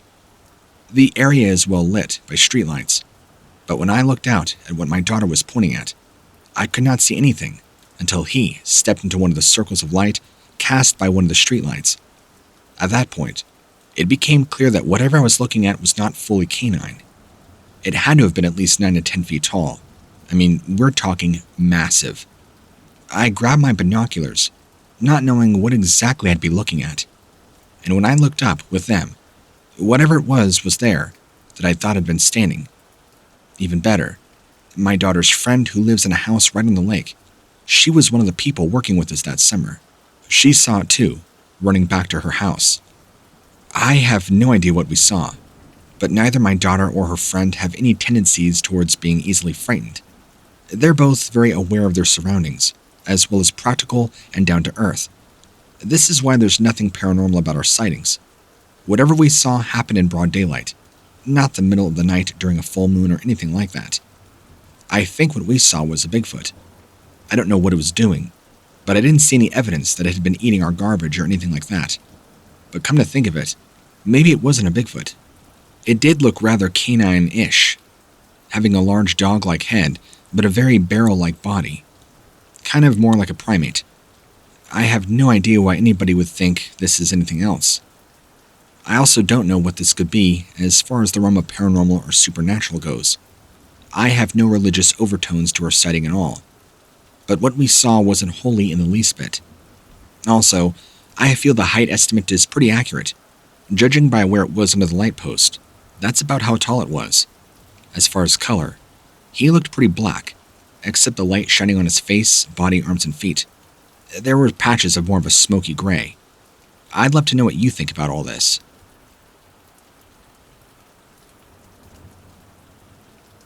I was hiking with some friends in the spring of an older logging road. This was right by Highway 11, not far from North Bay. We went to a plateau and saw some older tracks. They were very large and looked to be bipedal canine tracks. Interesting. There were even large claw indents in the dirt. You could tell that whatever made these tracks had to have been of considerable size and weight. That was just based off seeing these handful of prints, so who knows. It's odd because I remember following them and not being able to see where they started from. But we thought nothing of it, right? At least, we tried to brush it off as most we could. We could still see the direction it went though, so we followed those trails instead. Mostly because there were 3 prints going together, as if they were walking with each other along the path. A couple smaller ones, and it looked like maybe one big one. After a while, it felt like we were being followed by something. We started to smell this overwhelming odor, like pungent wet dog and urine, that was so strong. It was nearly vomit-inducing. We couldn't find a source of the smell, which was odd. It just seemed to be washing over us as if it were carried on the wind around us. The smell just continued to get stronger and stronger the further we went up the trail, but there was no large animal life signs at all. No droppings, no fur, no tracks, nothing. This was after the tracks before had stopped. I thought I'd heard something behind me like movement in the brush, or maybe footsteps even, trampling through dead leaves or sticks, crackling underfoot. This might have been just my friend's heavy breathing. So I turned around to look and saw nothing but forest for miles and miles. This is since you can't see down into a valley below us, with very little foliage. Anyway, needless to say, once we made it back out of the trail, we hightailed it back to the car and got out of there. We didn't go back to that trail ever again after that incident. I did stop by a ranger station when I saw it on our way down. They said nothing, but had been reported about an animal sighting attack. No, this is not a werewolf, but it could be something else. Something that I don't believe was a Bigfoot. It was something. I know what I heard and smelt and saw wasn't normal. I don't know how to describe it really. It's hard to say if it was some kind of predator, though the tracks did seem to indicate 2-leg locomotion. The closest thing I could equate to this is maybe one of those Yowie sightings near Australia. You know, where they have a similar description of a large hairy-smelling man that stands upright and walks with 2 legs. I was aware of the Yowie legend since it's very popular in my country, and we do have many wild places to explore, so it wasn't surprising when I heard about the sighting. I don't know if any have been reported on this before, but I'm glad to see some people talking about it. And if you didn't know, a Dogman is a bipedal canine cryptid, most often associated with the northern regions of Michigan and Wisconsin, there in North America. It is named after the French-Flemish mythological hybrid monster, best known from medieval art as a crescent-horned, cloven-hoofed man-eating monster that could transform itself into a wolf to devour man and livestock alike. The Werewolf Legend is known as the Loup-garou in French, meaning werewolf. It was believed by medieval Europeans that lycanthropy was an infectious disease, passed on by the bite of another lycanthrope, which resulted in an intense craving for human flesh. This legend may have originated due to actual wolf attacks combined with rabies infections. Howling at Night has also been mistaken for this cryptid's vocalizations, tying it back to the Dogman legend even more closely. Even with all those things aside, I cannot refute the smell that day, and most importantly, the tracks. That was something way out of this world.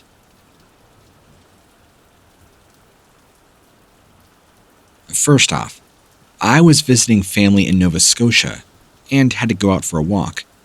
It was late afternoon. I decided to take my dog with me. I left the house along the highway toward the museum.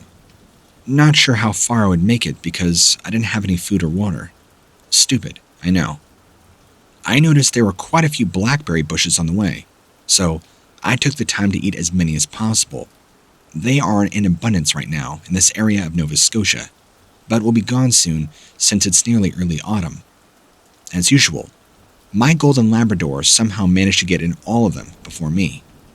Just after that, at about 100 meters from the road, I heard something smacking around and shaking violently, one of those big pines close by. Then, shaking and moving on to another pine. Then there were trees shaking everywhere. I was shocked because all the trees were big pines, bigger than me with massive trunks, and they were being violently shook. What happened here? I felt my hair standing on end. Something bad was about to happen. I knew it. But what? It had really frightened an animal or birds in the area, looking at how many leaves are on the ground. There's a tree stump near where the huge tree had been cut down. Could this have startled whatever was out there? It sounded like one of those creatures that people report stepping over their back fence into the woods behind their house after some violent sounds disturb them. You know that sound that starts dogs barking furiously outside during the night, but you can't find what made the sound. Something had startled it pretty bad. I heard stomping noises after that. Movements that could have been feet on the ground. Something running through branches on top of yards and fallen pine needles. And then it continued even more, shaking more trees violently, just across the road. I couldn't believe it. I ran home as fast as possible. I know now better than to walk out there alone in the forest during the late afternoon, and even thought about writing this account so others would know. The older couple who was in this own house are very welcoming people. They have many acres of land around them, though maybe not all so friendly in this area. I did not ask them about it when I visited to get permission to use their yard for my sighting. Granddad said they were only shocked that such a creature was living in the woods, but he had shared stories with me of people reportedly seeing a large upright canine. I live in an area where mostly people are friendly, but even here there are stories passed around of strange creatures coming down from the hills at night. Things you hear about that go bump in the night near old cemeteries, caves and rocky outcroppings. Then there are their persistent dogman stories all over North America. The dogman is supposed to be some sort of upright walking man-like creature, fur all over its body, very strong, sometimes reported covered with blood. Maybe it likes to eat raw meat. It's also said to live in the woods and travel underground through tunnels, like a mole. So what I was startled by was maybe a big black bear, maybe a dogman, or did I somehow disturb a Sasquatch? A horseman, perhaps? Maybe something else entirely. There are many stories of ghosts and other entities. There's even one about an angry lizard man living in this area. My grandfather told me all about it. We used to talk about it when we would walk out in the backyard forest at night. It wasn't scary for me back then because he made sure I never saw anything that may have been too frightening. What do you think it could have been, making all that racket? Could it be from an unknown creature? Or could this have just simply been teenagers out there playing tricks, trying to surprise somebody? I don't know, but I will think twice about taking that shortcut back home again.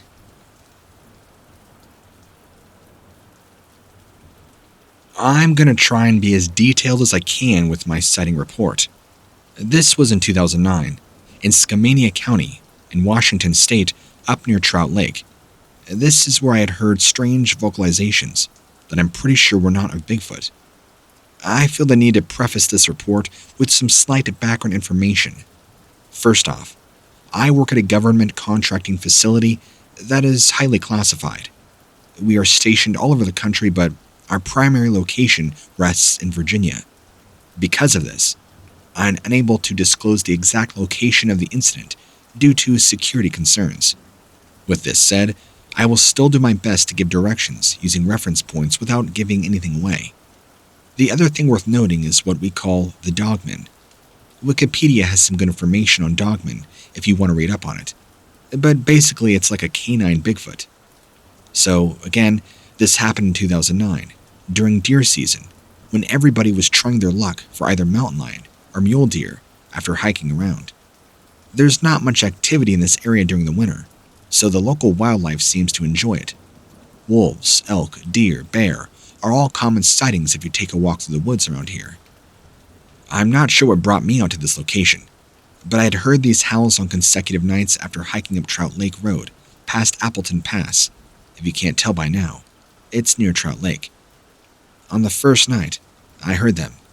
They were quite loud and garbled like somebody was trying to imitate a wolf's vocalizations. It sounded like a wolf crossed with a man, but screaming. The closest thing I could compare it to is the howling, which you might have seen at some point. It was very loud and echoed through the entire timber of the forest. I could tell that it was quite off in the distance, but it sounded like it was on the right other side of the ridge.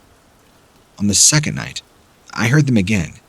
They seemed closer and much more defined, almost as if I could discern words being spoken through the howling. The only real thing that I can compare this to is when you are driving down a road with a loud engine noise or loud music playing in your car, so you have to turn up the volume to understand what is being said. This time, however, it wasn't just one set of howls traveling through the valley. They were at least 3 total, back and forth, a response and a callback. This time, they seemed much closer, louder and very distinctive, with only minimal amounts of interference, due to not being able to receive the frequencies directly. There were at least 3 separate pack members communicating with each other that I could tell from the howling. Their calls also intertwined with one another, until it was just kind of garbled noise. One of my friends who lives in this area has claimed he has heard them before, but the first time I'd ever seen or heard anything like this, so it's definitely piqued my curiosity. I've been back here several times since on my own free time, hiking up to Appleton Pass during deer season when everybody was bugling for deer without hearing a single vocalization. I know this area, this entire state is a hotspot for Bigfoot, but I've heard Bigfoot before. This was not one. Not really sure what to make of these encounters, but after spending some time researching the history behind this phenomena, it's actually quite interesting. Like most things, you can't believe everything you hear, and rumors are always exaggerated. But regardless of your beliefs, it's definitely an interesting read. This is what I would classify as a Class A encounter based on the information I was able to scratch together. You should be able to get some decent insight into other sightings all over the country if you look up anything on Dogman. I realize this report might seem vague, but it's probably for the best, due to security concerns. If anybody has had any similar experiences, I'd love to hear them. It'd be nice to see if anybody has heard or experienced anything like this before. Just wanted to share my experience here with everybody, in hopes that you can post in the comments. Thank you for reading, and let me know what you think below.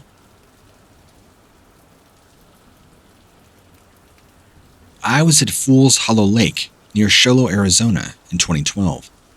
I was in a boat with my friend when I saw what looked like a large black coyote standing upright on the north side of the lake. At first, I thought it was maybe somebody in a ghillie suit, but realized there are no people out there. It stared into the light that we had on the boat for roughly 30 seconds, then tried walking toward us. Its head and body seemed to be swaying back and forth as if it were drunk or something. At 65 yards away, I can make out all of its features, eyes, ears, mouth, etc., and the creature actually got within 100 feet of us before turning around and running back off. I believe that this was a large dogman, roughly 7 to 8 feet tall. Its head, neck, and shoulders were all very muscular. I could not make out the arms as it ran off on all fours, but it had a huge barrel-like chest, shoulder muscles that were rippling and wider than its waistline. It walked into the woods across the valley, and a minute later, we heard what sounded like somebody yelling in some strange language, as if trying to communicate with something. We didn't see any lights, so we didn't think we interrupted anybody's rituals or ceremonies. And within 5 minutes of us leaving, loud screams rang out from one of those whiny coyote screams to deep bear growls and everything in between. This came from all over the mountainside behind us and continuing for about 20 minutes. I think it was trying to communicate with and call for help from maybe its buddies. I don't know if it were Dogman or Bigfoot, but my heart is still racing just thinking about how close it came to us that night. When I walked back down the mountain the next day, something I feel was hunting me. I could sense it. It would howl at me and then wait for a response and do it again. At first, of course, I ignored it. For about 30 minutes of this, I became freaked out and started running up the mountain as fast as possible, doing anything in my power to get away from whatever this thing was.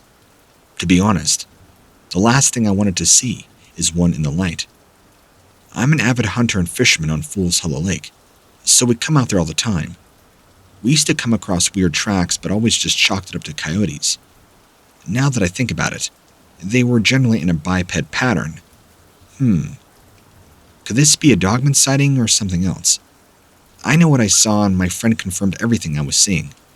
Seems like Dogmen are here in Arizona too. What do you think? My grandfather has told me similar stories like this, but they really intertwine with the Skinwalker legends around here too. One story he shared with me back before this in 2009 was of an event that happened on the White Mountain Apache Reservation near Greer, Arizona. He said that his grandfather was running cattle about 50 feet apart when suddenly, this 6 to 7 foot tall bipedal creature covered in really long hair jumped out of some trees at him. He said it had claws like a bear but no face, so he threw his thing over its head, started to choke it before it to swing him around by his rope. He managed to get close enough to stake one end of the rope into the ground with 7 spikes, while still holding onto the other end. And suddenly, the beast simply vanished into thin air.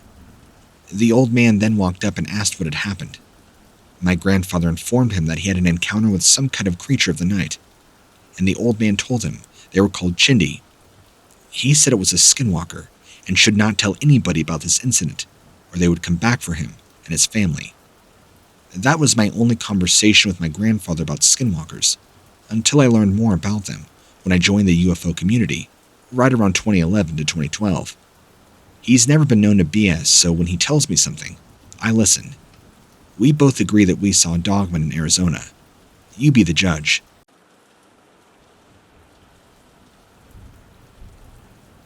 This happened back when I was in high school. It was roughly 2008 or 2009. I don't remember exactly. I can tell you, it was beginning to get colder outside, which means it was probably either spring or fall. And at this time, since I was in high school, I had been dating this girl for about 6 months. We had this thing where I would sneak over to her house at nighttime. It didn't always work out, but when it did, it was pretty fantastic.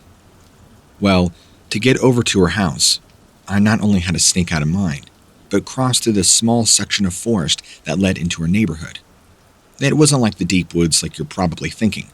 It was more like a small park or trail that you had to walk about 15 minutes through. I'd say no more than half a mile at best.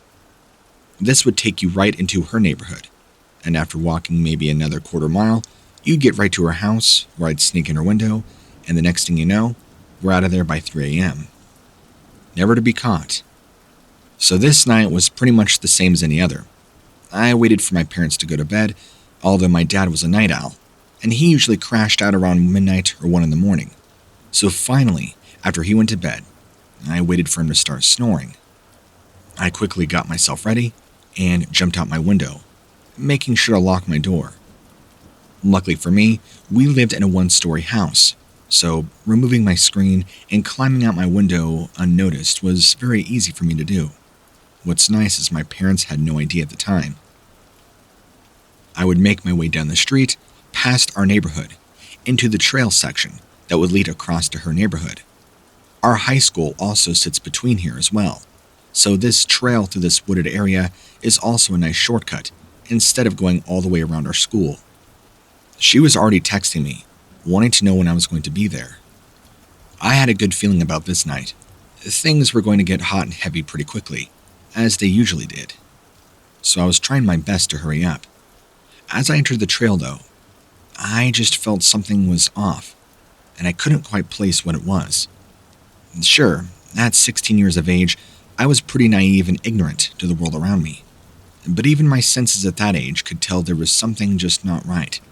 Although, I quickly pushed those feelings aside and pursued my hormonal destiny. I figured that if I picked up the pace, it would get me there a little faster, which I did. And after getting to about the halfway point in the trail, it kind of forks off. You could take the right way of the path, which will lead you out towards the school. There's also other trails through there that lead around, and from what I remember, I believe there are other homeless people that live around here, or at least have camps set around here by the river. I don't go that way. I usually just keep going straight, which cuts through the entire city area. So I get past the fork, and now I get the impression that I'm being followed. Uh-oh. Well, I wouldn't say I was in danger at all. It was definitely unnerving to be followed. My first thought was that my father had snuck out behind me and he was following me to see where I was going. So I would stop in my tracks and look behind me and kind of scout around. It didn't appear that nobody else was here.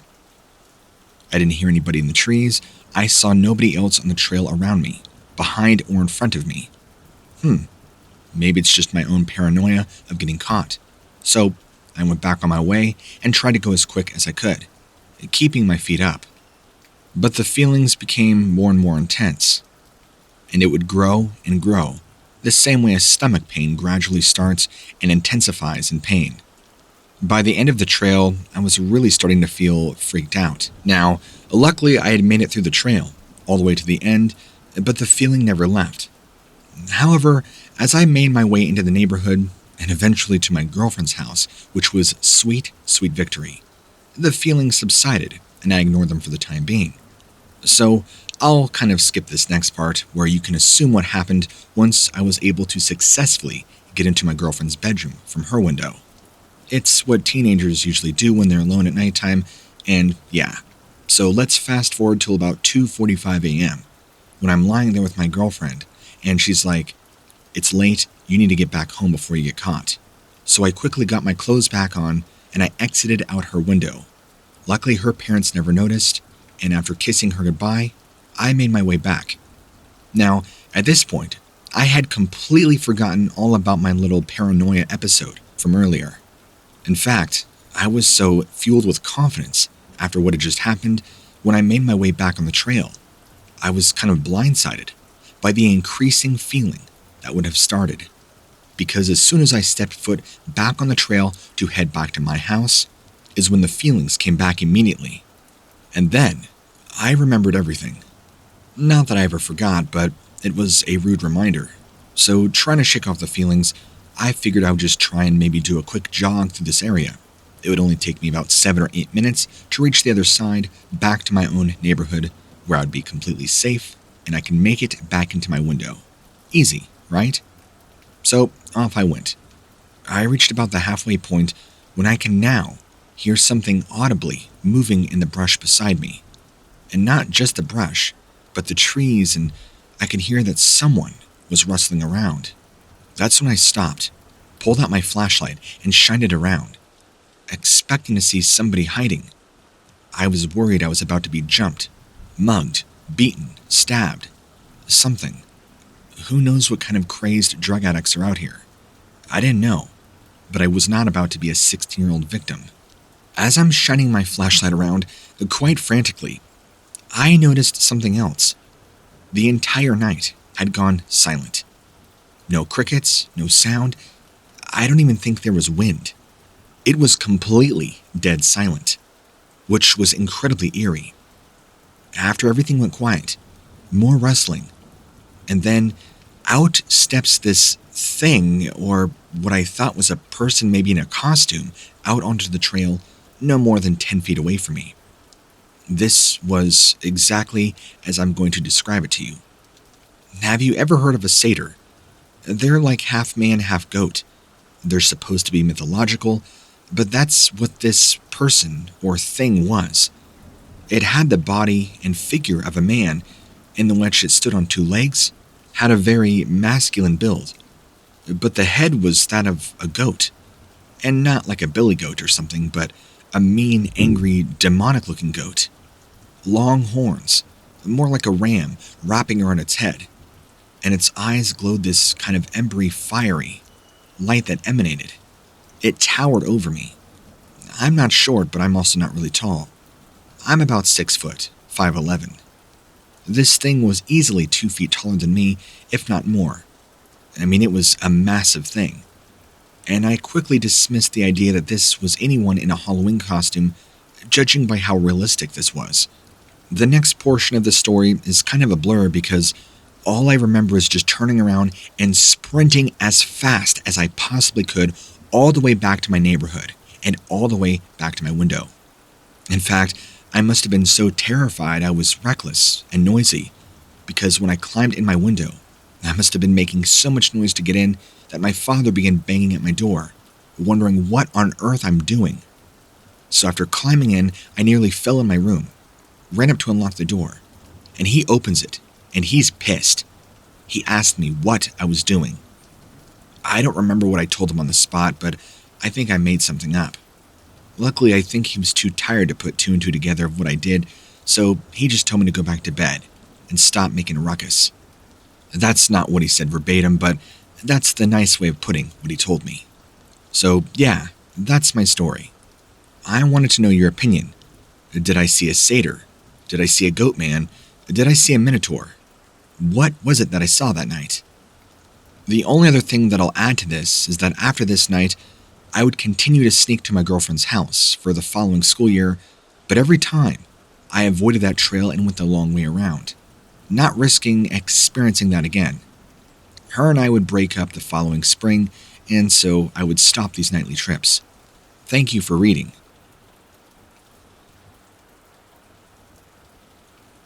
My sighting happened roughly 8 years ago now. I was 16 at the time and living in my house with my parents. It was kind of sitting on an old farm that sat high up on a hill, surrounded by a lot of wilderness. One night, it was pretty late, around midnight or so, and my dog was extra whiny, so I decided to take him out for his nightly business trip. Like I said, the farm has some pretty thick brush and wilderness surrounding it, which is why it sits where it does. The location isn't very desirable, other than its wonderful view from atop the hill.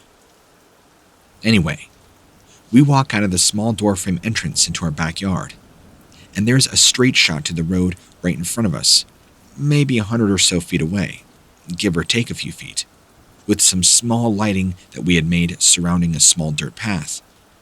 I usually just let my dog run around without a leash. He's good at ignoring passerbyers and doesn't really ever go much into the brush to do his business. Of course, kind of being up here, we don't really have that many passerbyers to begin with.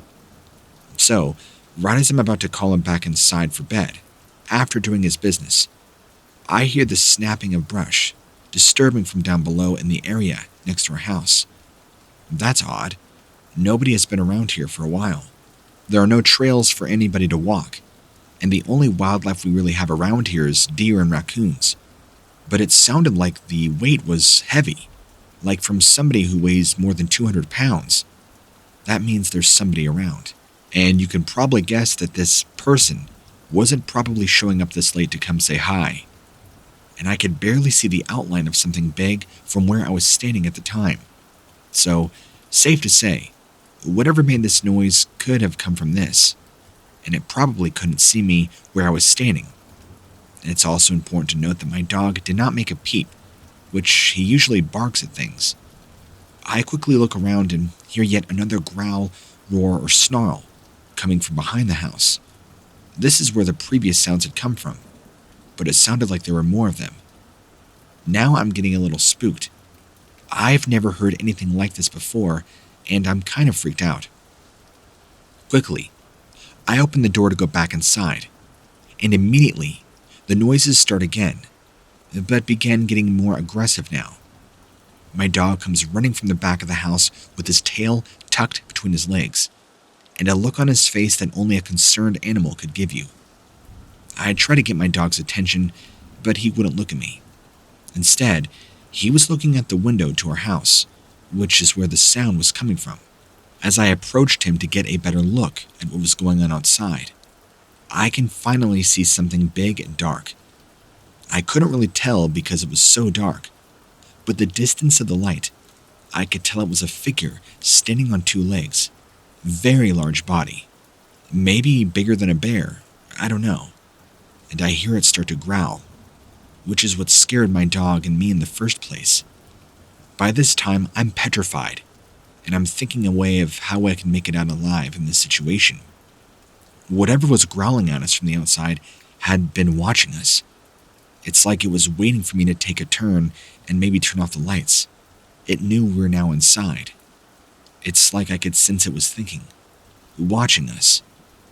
Now, what I'm about to tell you is not urban legend, nor is it another Bigfoot story. This happened in central Illinois. What I saw outside wasn't a man or a goat. This figure was incredibly large, tall, and completely black. Long gangly arms and legs. I can tell this wasn't human. This had to have been a goatman, judging from the silhouette. I've heard stories about this creature before from urban legends. I've even read about it here or there on the internet, but I all thought it was fake creepypasta, based off of urban legends and ghost stories. As you can see though, this wasn't a Bigfoot or anything else. It couldn't have been. This was something different, which has me thinking that maybe those urban legends come from somewhere.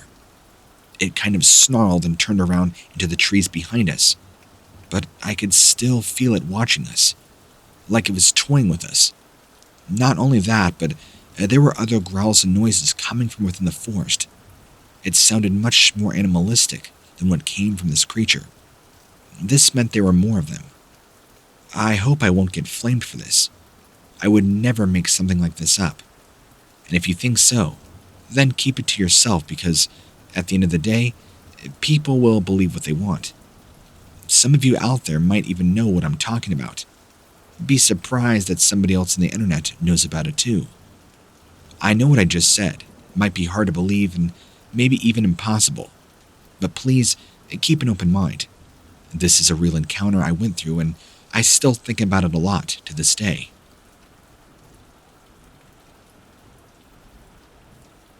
Got a possible Goatman sighting the other night. It wasn't a dog and it certainly wasn't a farm animal. It wasn't a bear or any other animal I've ever seen. I don't know what to make of it. I'm 63 years old, retired. I worked as an options floor trader on the CBOT for 30 years. So I've been around one hell of a lot of strange things in my life. Most people would have never experienced them and surely dismiss as urban legend or myth if somebody like me were to tell them. I have lived in many cities during my lifetime, so I've witnessed some strange things. So anyway, back before I was retired, I was driving back to work at around 8 p.m., getting some Chinese food for dinner. It's almost an hour commute one way, working that schedule. So, needless to say, you get used to being totally exhausted at the end of each day. When I was roughly 2 miles from home, I was stopped at a red light and noticed something walking around on the side of the street. At first, I couldn't tell what it was, but as I got closer, idling, I noticed that this was no animal or bear. I looked around quickly to see if anybody else was seeing this, and it was just me. And it stood there, staring, with these icy, piercing yellow eyes. They kind of seemed to glow in the dark. I had seen big, long horns sticking at the top of its head, features like matted fur, covering most of its body, like a darn bear, except for some patches of dry skin on the lower legs and lower stomach, like its flesh was dark and exposed. I couldn't figure out why nobody else was seeing this thing but me, so I start panicking, fumbling around and trying to grab my phone to get a picture of it, and the darn thing lunges at my door. I drop my phone, and I can remember distinctly the sounds of sharp claws scratching at my car, nearly shattering my window as it jumps over, hits the pavement, and begins running. Panic-stricken and startled, I floor it, racing out of there. And this thing comes barreling towards my vehicle, and then just disappears. Can you please help me identify what sort of being this is?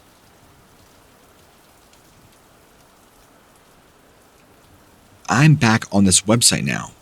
I remembered I had wanted to submit my story after watching some videos. I can't believe how many people are seeing this. My parents built a brand new house back in 1995. It even featured an above-ground pool in the backyard. One night, my brothers and I were swimming at night. It was around dusk, when one of them said they could see something coming over the fence. Immediately, we dove under the water, but stayed close to the side so we could see what's coming. They flipped on their stomachs to look into the woods while keeping their heads just out of water. It was getting dark, so we only saw it for about 3 seconds. One of us yelled, "What is that?" before it ran back into the woods. It was on 2 legs and had a very hairy, bear-like body and ran upright, almost like an Olympic runner would, completely covered in hair from head to toe, except for its head, which looked kind of like a large goat or a cow or something. The eyes were the most disturbing thing about it. I looked right into its eyes, with its ears perked back, and continued running again. My older brother said the same thing, although there's no way we could have caught up to it, even if we had wanted to. Although this thing wasn't very big. It was shorter than we were, maybe 4.5 feet tall. I would say at most probably no more than 200 pounds, and it kind of loped weird, while kind of shaking its body. It was almost like having a seizure as it ran. Although that wasn't the only experience we had. There were other times here in our neighborhood at night we would hear growling and snarling, and biting and heaving, all sorts of strange sounds from our backyard. Now, I take this with a grain of salt, but my brothers have claimed that they've seen it up close, what they call a goatman, which I think is preposterous. But this is their words, not mine. Based off our experience, a goatman appears to be very territorial of the woods, especially around my house, so who knows? It might have an entire family living in the forest behind my house. I remember when I was a kid riding bikes at dusk with friends in the neighborhood, and these things were always on the edge of your peripheral vision. But when you turn to look, they were gone, or hiding somewhere in the bushes or trees staring at us with their large green goat eyes. We've seen them several times there, standing there in our backyard at night, watching us while we barbecued, watching TV, playing games, etc. They never did anything but watch. Now, being young, I didn't notice these, but this is kind of quoted from my older brothers. They would even tell me that while I was at school, daytime sightings were even worse, and my brother remembers looking through at it through the window one time while eating dinner. I never saw these again, but again, my brothers did. He even went on to say that every time these things are around, everything just feels strange. Even when you don't see them, you could feel them watching us or waiting for something to happen, just standing there in the corner of your eye in the shadows just beyond the reach of light, watching you intently in silence with their features. Their glowing goat eyes would always watch us, apparently. Who knows? Maybe we really aren't alone, and maybe my brothers aren't full of it.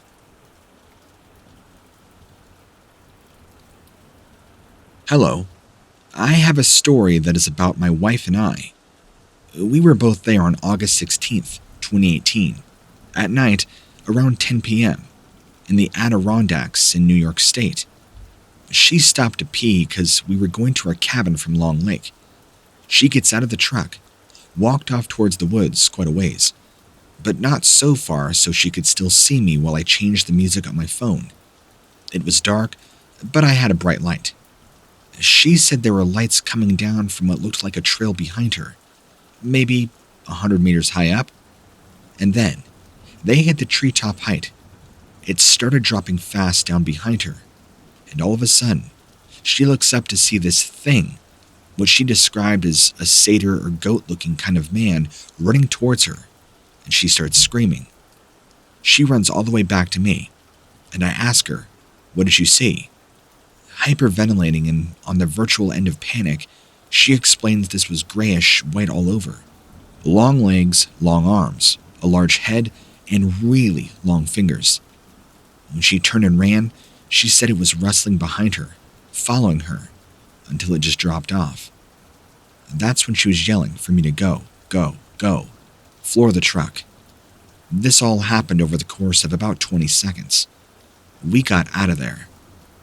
She has never seen anything so scary before, and I believe her. She was genuinely terrified, pale, sweaty. I know my wife. She wouldn't just see a bear or a coyote or a wolf and think this. This was not a mistaken identity. My wife has been camping since she was a little girl.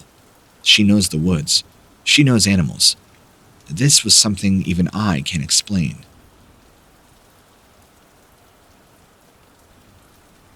I'm in the Air Force, and at this time, in the summer of 1991, I was stationed at a base in Wisconsin. This was in late June.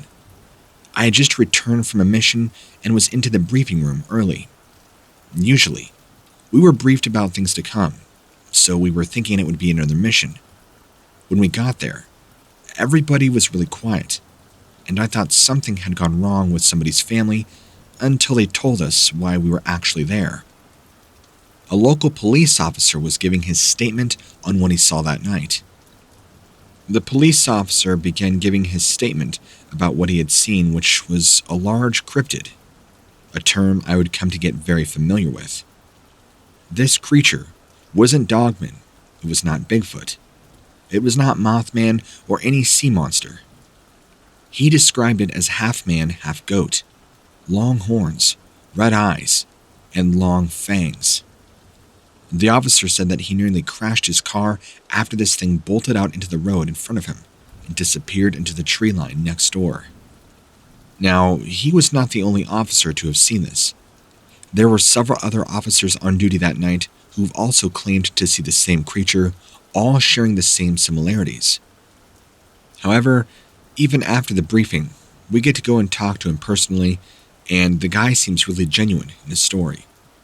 Now, I head out on patrols with another airman, and I'm telling him the story as we put together equipment for another mission. He's really surprised and asks me if I'm sure it wasn't a person in a costume. I tell him, no way. What kind of weirdo gets out dressed in the middle of nowhere just for kicks? He tells me he knows somebody who does exactly like what I described. It was this other airman who he said frequently wore big heavy coats no matter how hot it got. It tended to stay up real late at night, walking outside in open fields behind our base, specifically.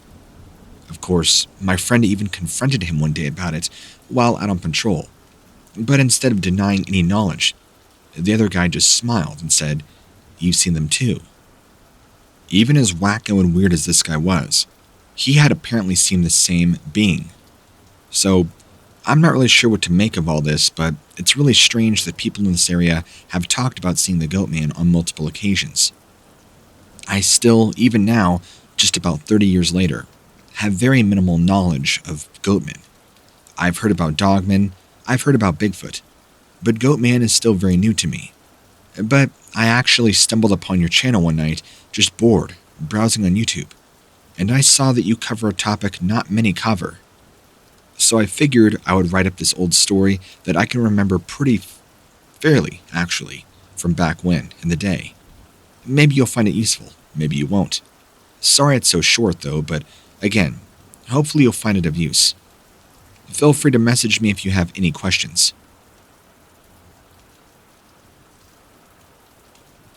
No one knows exactly what it is, but a large goat-like creature had been reportedly spotted in various areas all throughout the state of Wisconsin. So there I was, sitting in my truck taking a break after work, around 7:30 p.m., when all of a sudden, I hear dogs barking and growling. So naturally, I look over to where the dogs are, which is only about 30 feet away from me on the other side of some brush between these two smaller man-made ponds. The ponds were maybe 10-15 feet apart. The dogs had their heads down and were growling at something between the ponds and the reeds. Then, all of a sudden, one dog begins going from barking to going crazy and snarling. He went right through the brush and weeds to the other side. The dog tried following him, but couldn't make it through, so now the other dog was barking like crazy. Out of curiosity, I get out of the car and see what they're barking at. This wasn't like they were barking at a raccoon or something. They were acting like maybe it was a person. I don't know. So I make my way over there real careful like, because you could see something. But then I did see something, and I couldn't tell what it was. I had my knife out and drawn, just in case, but it still seemed kind of hidden. Then, all of a sudden, quick as lightning, this thing burst through the brush onto this path between these two ponds, now only about 40 feet away.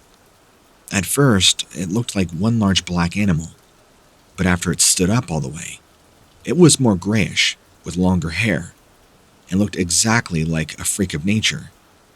Its body was reminiscent of a bear when it stands up, but its head was wrong. It looked like a ram or something.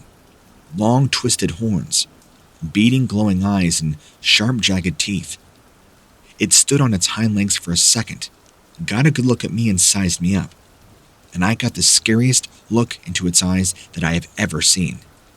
They were this reddish yellowish green, and it kind of seemed to be grinning at me, showing off its teeth. Whatever this thing was, I wanted nothing to do with it. By this time, another dog had already busted through the brush, wanting to defend his territory or whatever, but when he saw this thing, he turned right around after going one look at this thing, running back through the brush, yelping, as if something had just torn his leg off. And after that, me being alone in an area that I had no idea what this thing was, I hightailed it out of there, faster than you could think. When I got back to my truck, I sat for a little bit, trying to process what all had just happened. And I noticed two sets of tracks, one whatever had come from, and the other set going back through the brush. They were huge track marks with really long strides. This creature definitely wasn't some stray dog or anything like that. I mean, it was huge. That's all I can really say about this incident for now. But if anybody has any info on what this could be, please let me know. Whatever it is, it's still out there, and so are those dogs who seem to have encountered it as well. Hopefully, those dogs are safe. So here's my full account of the Goatman encounter that happened. I was about 12 years old, and this took place in northern Texas. This post has been a long time coming, but for obvious reasons, I've not really talked about it much to anybody. It's one thing to see something you can never unsee once in your life, but when others are involved, it becomes even more difficult to tell them what happened. So, if you are willing to hear my full story, read on. But if not, I understand. What led up to the encounter? So, 2002 to 2003. Me and my friend were spending the night with his family at their rural home in northern Texas. The area we were in was pretty secluded. We felt comfortable letting us stay outside until the early morning hours, without worrying about anybody bothering us. It wasn't a big deal. There literally wasn't another house for miles, so we just hung out next to this small barn-like structure they had on their property. We ended up getting bored of our surroundings and decided that it would be fun to go fishing in one of their ponds, right across the highway from their house. The highway is literally less than 100 yards away from their house. So, we grab our fishing poles and start walking over to the pond.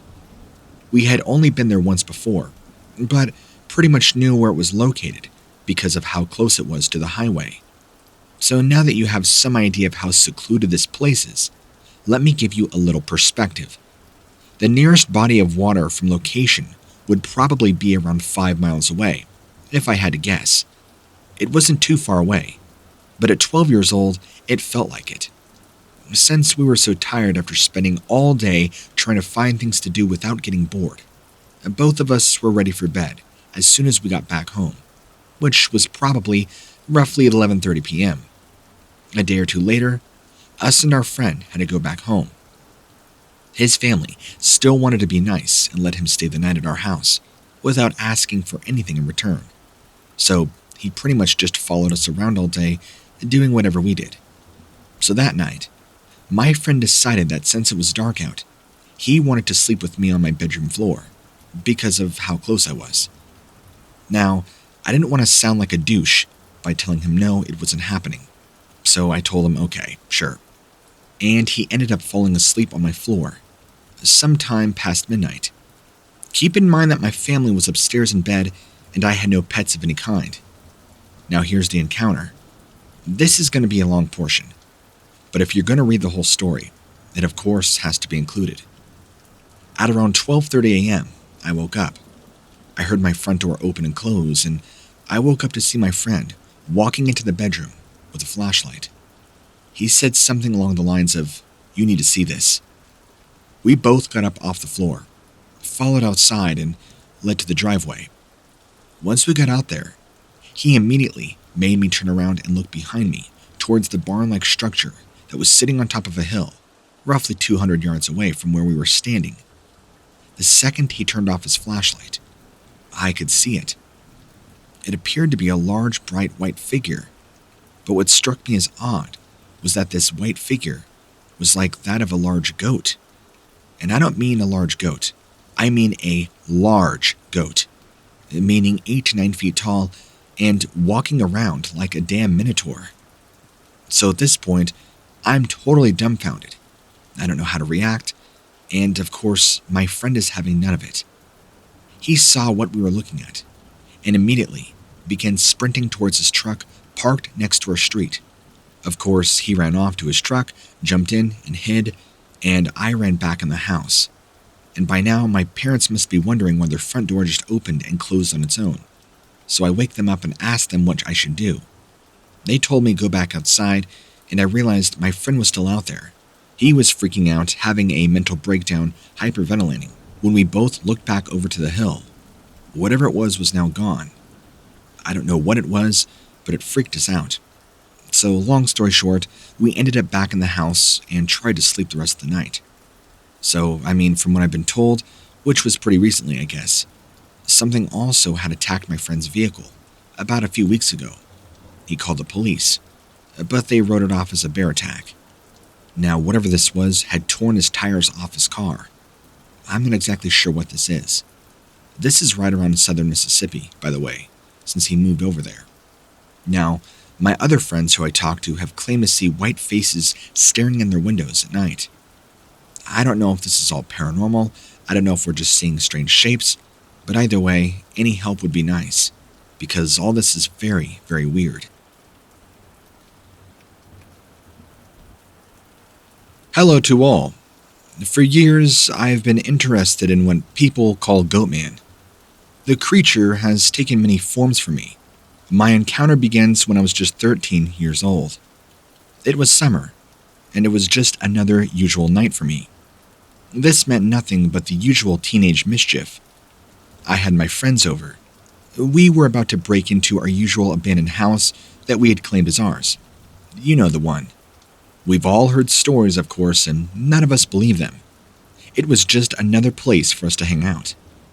My parents had gone on vacation with my 2 younger sisters, leaving me alone with my older sister, who was 19 at the time, getting ready to go off to college. I had asked if she would let me have some friends over. She said I can only have one spend the night. She didn't want too many people here. My friend Jeremy ended up spending the night this evening. We watched movies, went outside and smoked cigarettes. You get the picture. Nothing new or interesting happened, until the next day. Jeremy had left to go home around 5 p.m. that evening. It gave me plenty of time that I usually went to bed around 11 or 12 at night. After Jeremy left, my friend Denise asked if she could hang for a bit before me heading off. Well, she did. We were watching TV when I decided to lay down on one of my couches and fall asleep for about an hour or so. I remember waking up with Denise shaking me, saying there was somebody in our backyard looking over our fence, but only seeing their head.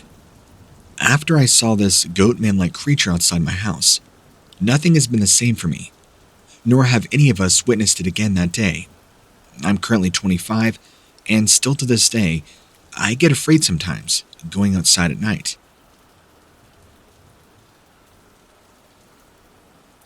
My name is Jeremy, and my wife's name is Chantel.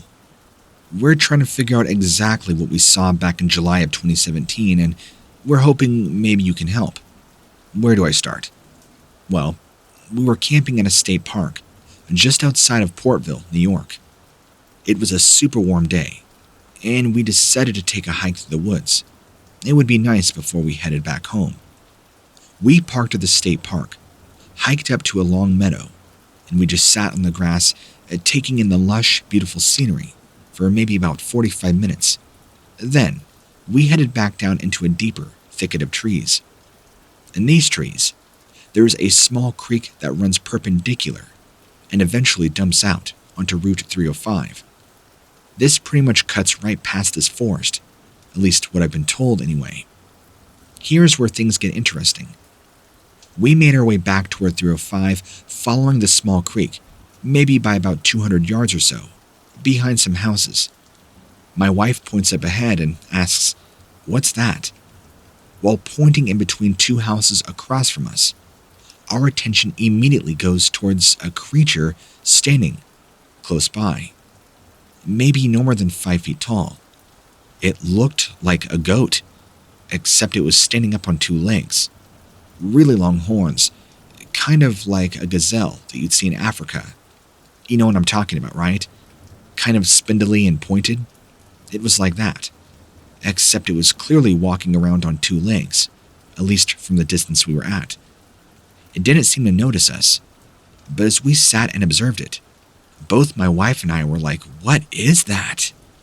Is that an upright walking goat?" And as we studied it more, my wife studied the lower half better than I. She made note that its legs and lower body was not like that of a goat or any sort of stag animal. It was more human, and we only got a peer at it for maybe less than 10 seconds before it veered off and we couldn't see it anymore. Has anybody else seen anything like this before? Let me know what your thoughts are on the matter. I would love if I can get more detailed information. Please let me know if any of you are free. I will try my best to answer any questions that come to me.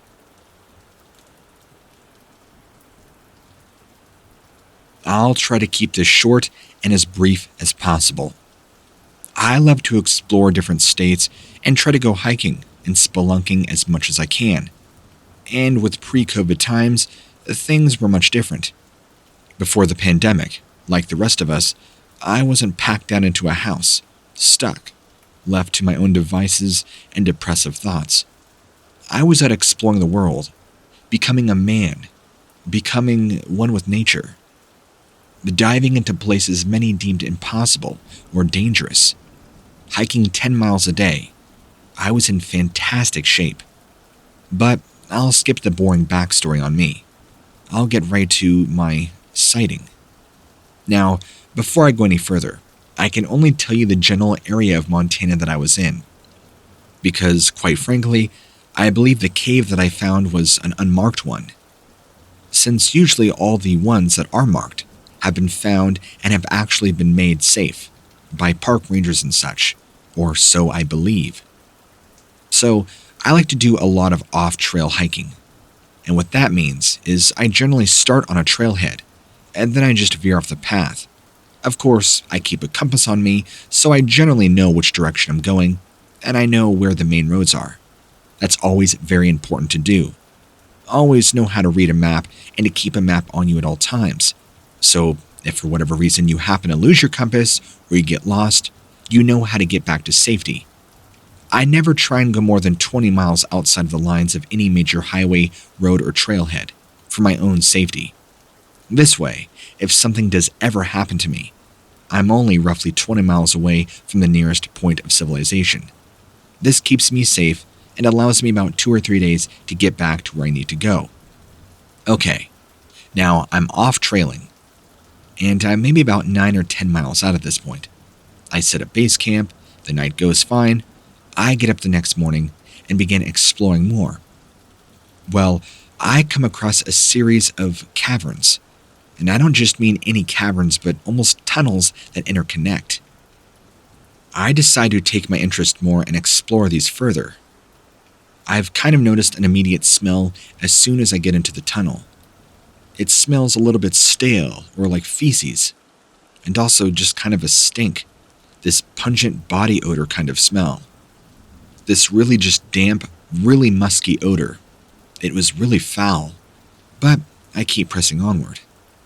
I'm mainly about probably 300 feet in the cave, and I notice there are many other tunnels that connect and also go outside. But I also hear movement coming from further down the cave in another large tunnel after all of them connect into one large tunnel. And I worry because I hope I have not stumbled upon a bear's den. But whatever it is sounds bigger, and I hear it start to move, and I notice one disturbing thing. A bear would be moving around on all fours in a cave, especially if I disturbed it. This was like putt-putt, putt-putt, meaning that something was bipedal in this cave. So I quickly pulled out my maximum flashlight, shined it off in that direction. I couldn't really see anything, but I could hear it coming in my direction. So I started to make my way back slowly towards the entrance, while also keeping my eye behind me. This sound was following me and catching up. Because there were so many winding turns and curves in this tunnel, it's not like I could just shine my flashlight back and get a straight shot at whatever it was. It was trying to catch up to me, I could hear, but it never ran, just walking quicker, and it sounded heavy from each thud of its footprints. And as I rounded the last corner, this thing made its way in full suit. Let me just say before I actually get into describing what I saw, I've never been a believer in UFOs or the paranormal or Bigfoot. Those things always seemed silly, and I had never ever had any sort of weird experience camping, hiking, or being out in nature. So I always just bought those stories as fake, scary ghost stories told around the campfires to scare kids.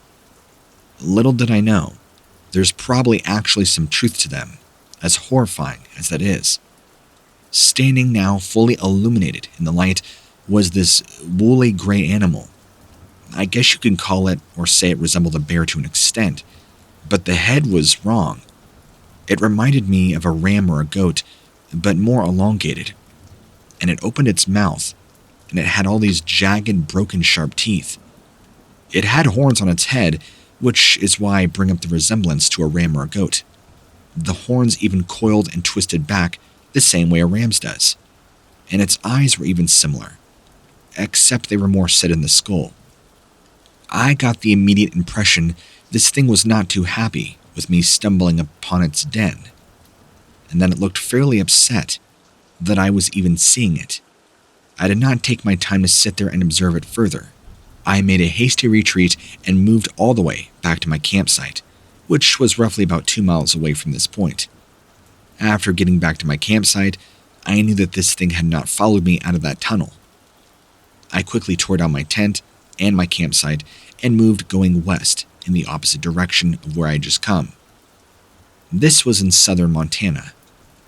I have no idea what this was or what kind of animal this could have possibly been, but you seem to be a guy who knows a lot about these strange sort of animals. I see you cover things like Dogman and Cryptids and Bigfoot.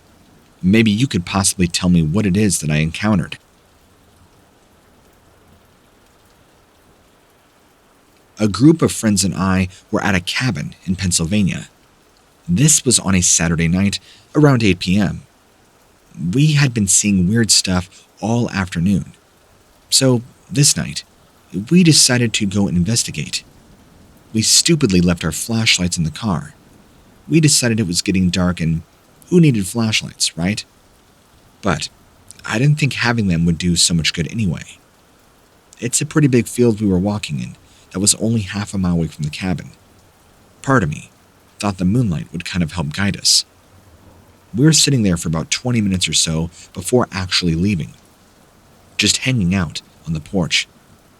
And the hairs on the back of me raise up. I get this horrible feeling like something just isn't right, like I'm being watched by somebody. So naturally, me and my buddy Steve get up to go investigate and ask our friends if they had any feelings or saw anything. They say no, but we all started talking about what we'd seen this past week. And that's when I realized none of my friends had actually seen it. At least, what I'm about to tell you. Only myself and Steve. So, we're out there, discussing what this was, when I see it. The figure darting behind some trees all around us. We decide to watch it. So I'm looking around for a bit, and I decide to go get the flashlights from the car. I tell Steve, but he had bigger balls than I did, and wanted to go see what this figure was, without a flashlight or anything. I go to the car, which is maybe a minute away. I get the flashlight, and here he comes, sprinting towards me, white than a sheet. Now, I should include that even though Steve saw it, at least before this, he only saw it in figure form. He never actually saw it up close like now. So he was curious, but I think he thought it was a Bigfoot, and he really wanted to see one up close. He wasn't afraid of Bigfoot, so this made him excited. However, once he started jogging back up to me and was terrified, he explained that this wasn't a Bigfoot, and he would now be haunted for months afterwards. After this, he would constantly wake up with nightmares about what happened. Even after seeing a psychiatrist, he was traumatized. This thing had also kind of chased him too. I'm pretty scared about it, but not like him. He explained to me this was some sort of beast with large horns and large fangs, much like the way a bear would, or as he described it, a saber-toothed tiger, how it has fangs sticking out of its mouth long past its jaws. That's what he described this as. When I asked him for more details, he said it kind of reminded him of a goat, but didn't go into much detail about it, so I really don't know what it is he saw, but whatever it is clearly traumatized him. My guess is maybe it was a demon.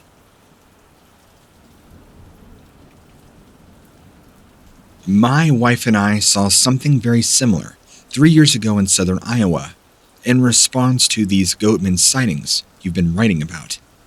We were camping with family at my brother-in-law's house in Davis County. We heard a loud scream coming from out the tree line. At first, we thought it was maybe some kind of bird. It was so loud. But my wife, who knows birds much better than I do, said it wasn't right. About an hour later, while sitting around the fire, everybody started telling stories about things they've seen in the woods that could simply not be explained. This prompted me to ask if anyone has ever heard of Dogman or anything like that. My mother-in-law then told us her grandfather always said that there was something out in those woods when he pastured his cows alone as a child. He said the only time he was ever frightened is when he saw this hairy man-like creature running across his path one day. They all agreed that this thing Dogman has been around in the area for a very long time, and there might even be other things. She also chimed in again and said that her grandfather, too, had seen a large creature, unlike the Dogman, instead was much bulkier in size and had large horns and resembled that of a goat. Before I could even ask more questions, they started talking more about it. Said that, like Dogman, this thing too was over 7 feet tall, covered in very dark, thick fur, and had glowing eyes. It was in the same vein as Dogman, but different. It seems not to like when people go into its territory, but apparently the kid never felt threatened by it or anything, at least until approached. Everybody seemed to be pretty firm in what they believed in. Why, we didn't talk much more about it though until later on in the evening, when we were getting ready for bed. I was walking inside the camper with my wife and brother-in-law behind me, still talking about what this could be, and I jokingly said, what if it's actually the Goatman? Just for fun, really. Then, my youngest brother-in-law says very quietly but sternly, "Look."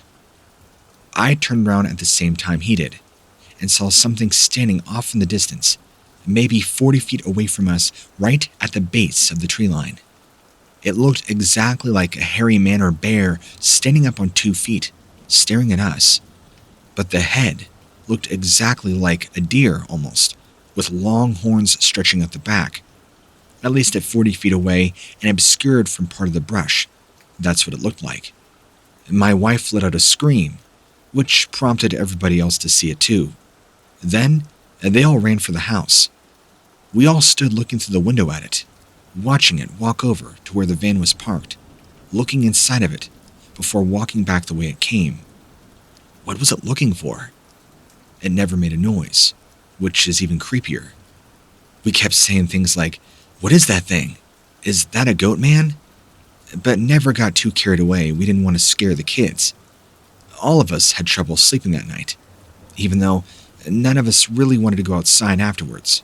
I mean, can you blame us?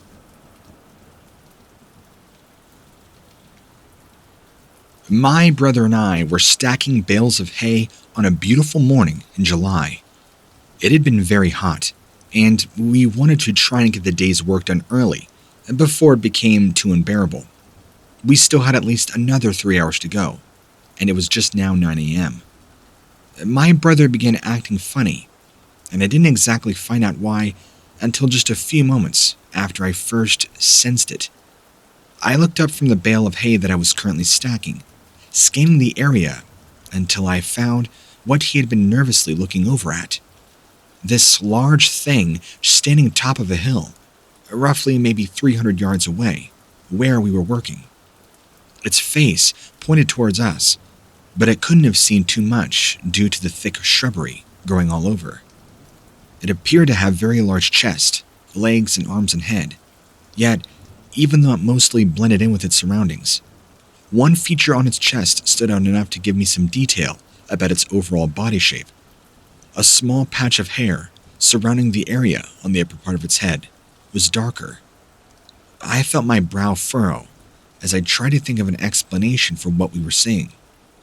I can think of nothing other than Bigfoot, but this seemed very unlikely, given the fact that this thing was only a few 100 feet away, and the fact that it looked more like a goat than it did an actual ape.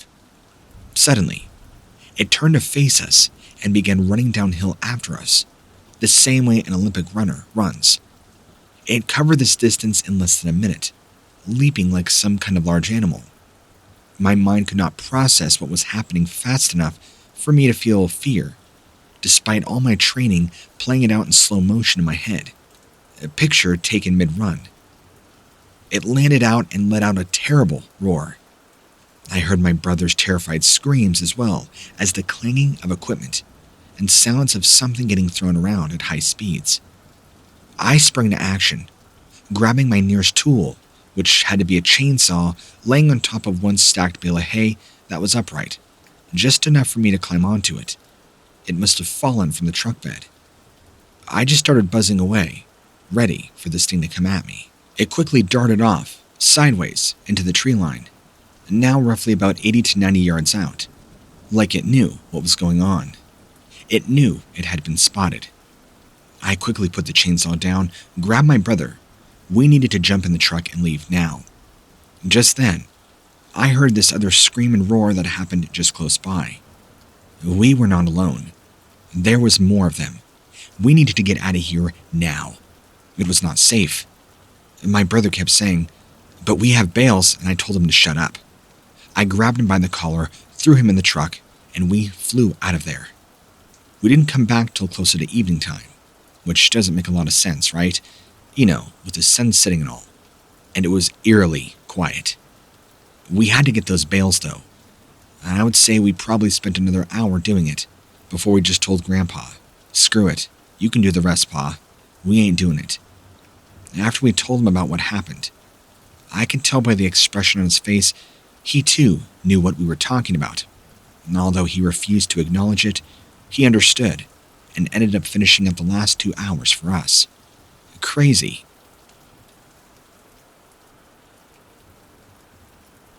Spring of 2018.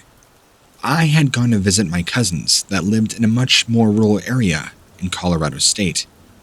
I had a friend in the area as well and was going to be visiting him just outside of this major city. I just got done driving up to my cousin's house, and at the time, I was alone. I parked my car in front of his house, and as soon as I got out, I distinctly heard this growl from behind me. It sounded what I thought was a bear at first, something that's not uncommon for the area. But it didn't really sound like a bear. I heard another growl get let out. Again, this one was deeper, didn't sound much like a bear. In fact, this one sounded much more angrier. I faced where the sound had come from, which was close enough to make out this figure crouched by a tall fir tree, roughly about 30 yards from me. It looked like a large person, I thought to myself, not fully believing yet what this could have been. I mean, it was kind of dark and covered by the shade of the tree, so I didn't see all the details just yet. But I could tell whoever it was crouched down on one knee and kind of hiding behind the tree. Their head was tilted slightly downwards, and a massive frame. There were no yet details I could make yet, other than the fact that it looked exactly like a large man, just covered in something, maybe fur. But as my eyes adjusted more to the shade, I could see that it had long claws, and it was in fact some sort of animal, covered in a thick coat of hair, and the head was most disturbing, resembling that of a farm animal, like a goat or some sort of ram or stag. That's exactly what it looked like. And I saw horns, kind of curling on the back part of its head. This thing goes from a crouching position to standing upright within a second, and immediately, I nearly fall back in panic. This thing was much larger than I expected, and I could tell it wasn't a deer. It looked nothing like a deer or a bear, but my brain was scrambling to try and put two and two together and trying to figure out, alright, what moves bipedally, but yet what looks like this and has large claws? My brain could turn up with nothing. So I quickly got up, scrambling to my feet, running to the front door, opening it, and telling my cousin, "You need to come see this." But as he comes running out, whatever it was already scrambling off into the darkness. It was enough, though, that he caught the last half of it, so he kind of saw what it was. Enough that he could tell that I saw something not normal. And I guess it spooked him. Having never seen something like this before, we decided to do a bit of research. Maybe we can find out what it was. The only thing that was coming up, though, was like Russian folklore of some kind. Was this the elusive Bigfoot creature? Although I've heard Bigfoots don't look like this one did. I've been in the woods many times in my life, and I have never seen anything that resembled this. I'm not sure if this is a new species or if somebody with a mental illness is trying to pass themselves off as something more than human, maybe in an elaborate Halloween costume. I have never seen anything close to resembling what I've just described to you. This is the first time I've ever told anybody about being so up and close with this creature. It's been almost 3 years now since it happened. Please take my word for it when I say that this is not something you see every day. If any of you get to see such a thing, I would love to know. Because I've only ever heard of this stuff happening in the wild state of Colorado. And I've now had at least 4 other people tell me they've seen similar things. Maybe not the exact same thing, but very similar. We're afraid to tell more people about it because, especially in this day and age, with all the conspiracy nonsense floating around, you don't want to get called a nut or someone who's crazy. Anyway, I want to thank you for taking the time to read this, and if you have any questions, please ask. I just want you to know that what we saw was real. It was a living, breathing, flesh and blood animal, even though most people will probably say it was fake since they can't know exactly where and when it happened. But that's fine. I don't expect them to. Thank you again. My story is short, but I feel like I need to tell it. I have family that lives far out in the desert of Arizona. It's not exactly the prettiest state in the world, but they choose to live out there. They love wide open spaces. Well, one night, they were watching a movie and heard strange thumping noises outside. They got up and walked around the house, thinking it was maybe some cattle or something outside in the field next to them. But upon looking outside, they found nothing. That is, until they looked upon the roof and saw an 8-foot-tall black figure standing there, staring down at them. Its arms were long like an ape's, and it had these creepy human-like hands. And this strange head. It was long, flared nostrils. Kind of reminded them of a horse, but noted that it had horns on the back of their head. They also mentioned having piercing yellow eyes. They completely freaked out by the sight of this, ran back in the house, locking all the doors and windows, even too afraid to call 911. I mean, what would they say? They would probably take it as a prank call. So the creature just stayed on the roof for about another hour or so, I was told, before jumping off and disappearing into the night of the desert. I'll tell you now, they keep a pistol at every door. I can't blame them one bit. No joke. This thing was creepy as hell, especially if you're by yourself. There's no telling what this was.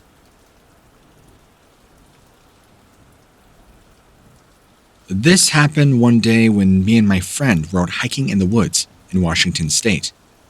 I wouldn't go as far as calling us avid outdoorsmen, but we were pretty thoroughly experienced. We both had survival training and knew what we were doing and how to make it in deadly survival situations. That's what makes this story so interesting. While I wouldn't exactly call it a deadly situation, it could have very well escalated into one had we not fled the scene. Who knows exactly what kind of creature was here? Now, the afternoon was beautiful. We were probably 3 miles down the trail when we stopped for a moment to catch our breath and drink some water. It was a little drier out than usual. We were trying to stay hydrated as best we could. After we were done, my friend suggested that we head back to the car, grab some sandwiches. He had just bought a cheap cooler, filled it with food, ice, and good water. While I agreed with him, part of me wanted to stay out there for a few more hours, just really enjoy the sun and open air. If you live in the Pacific Northwest, you know how rare of an occurrence sunshine can be. We both had earbuds wired into each other's phones. We could listen to whatever we wanted as we chatted and listened to music. We didn't really think too much of it when we turned the music off right then and there. However, that would end up playing a crucial role in what happened next. After all, if you're not listening closely to your surroundings, it's not likely that you're going to hear all the warning signs. After we headed back, I took a few steps and froze. Immediately, my friend stopped and asked me what was wrong. I couldn't quite point out exactly what it was that had set off this unusual feeling in my gut, but something definitely was not right. It didn't matter at the point because we had heard this unearthly noise coming from somewhere behind us. It kind of sounded like a goat screaming at the top of its lungs. I could still recall how blood-curdling the sound truly was with each passing moment. It just kept repeating over and over. Since we were fairly far away from the denser brush and trees, we didn't see any goat out in the open. It was too early in the season for hunters to be out there either. I mean, hunting season was still months away. And as far as I knew, goats weren't something that were hunted. And for something to make a sound like that, it had to have been pretty close by. Really confused as to where these sounds were coming from, we decided to look a little further, try to find the source of these noises. We took a few more steps, and the goat screams seemed to stop. My friend looked at me as if he thought I was going crazy, but then we heard them again. This time, though, they sounded like they were coming directly behind us. We turned around and saw nothing. So, we decided to take a couple of steps toward where we heard them coming from. We stopped trying not to alert whatever it was to our presence, listened very closely for another minute or so, and all of a sudden, these goat-like screams turned worse. They got guttural and very human-sounding, like a man and a goat mixed yelling. We both realized there could only be one reason why this thing was doing this. It had to have been the legend of the Goatman. I know that sounds silly, but I have no other explanation for what was making these sounds. This wasn't like it was just some goat screaming. These sounds, it was like coming from a demon. It was like something you'd hear in a horror movie in Hollywood. And that's immediately where both of our minds went to. So we fled. We ran. We got back to the car. The sounds continued the entire time as we were leaving, even getting into the car. And in fact, the noises only grew louder, sounding like they were coming from all directions. The sound is still ringing in my ears today when I think back to it. I told him not to mention this to anybody. I didn't want to get ridiculed, especially coming up with something as ridiculous as the Goatman. How embarrassing. But after finding out that there are online communities that have had real sightings and experiences with things like this and Bigfoot, the things if you brought up in normal conversation, you would get laughed at, mocked, ridiculed. I'm just glad there is somebody like you who will at least listen to my story. All I can say is just be careful out there. You never know what's lurking behind those trees.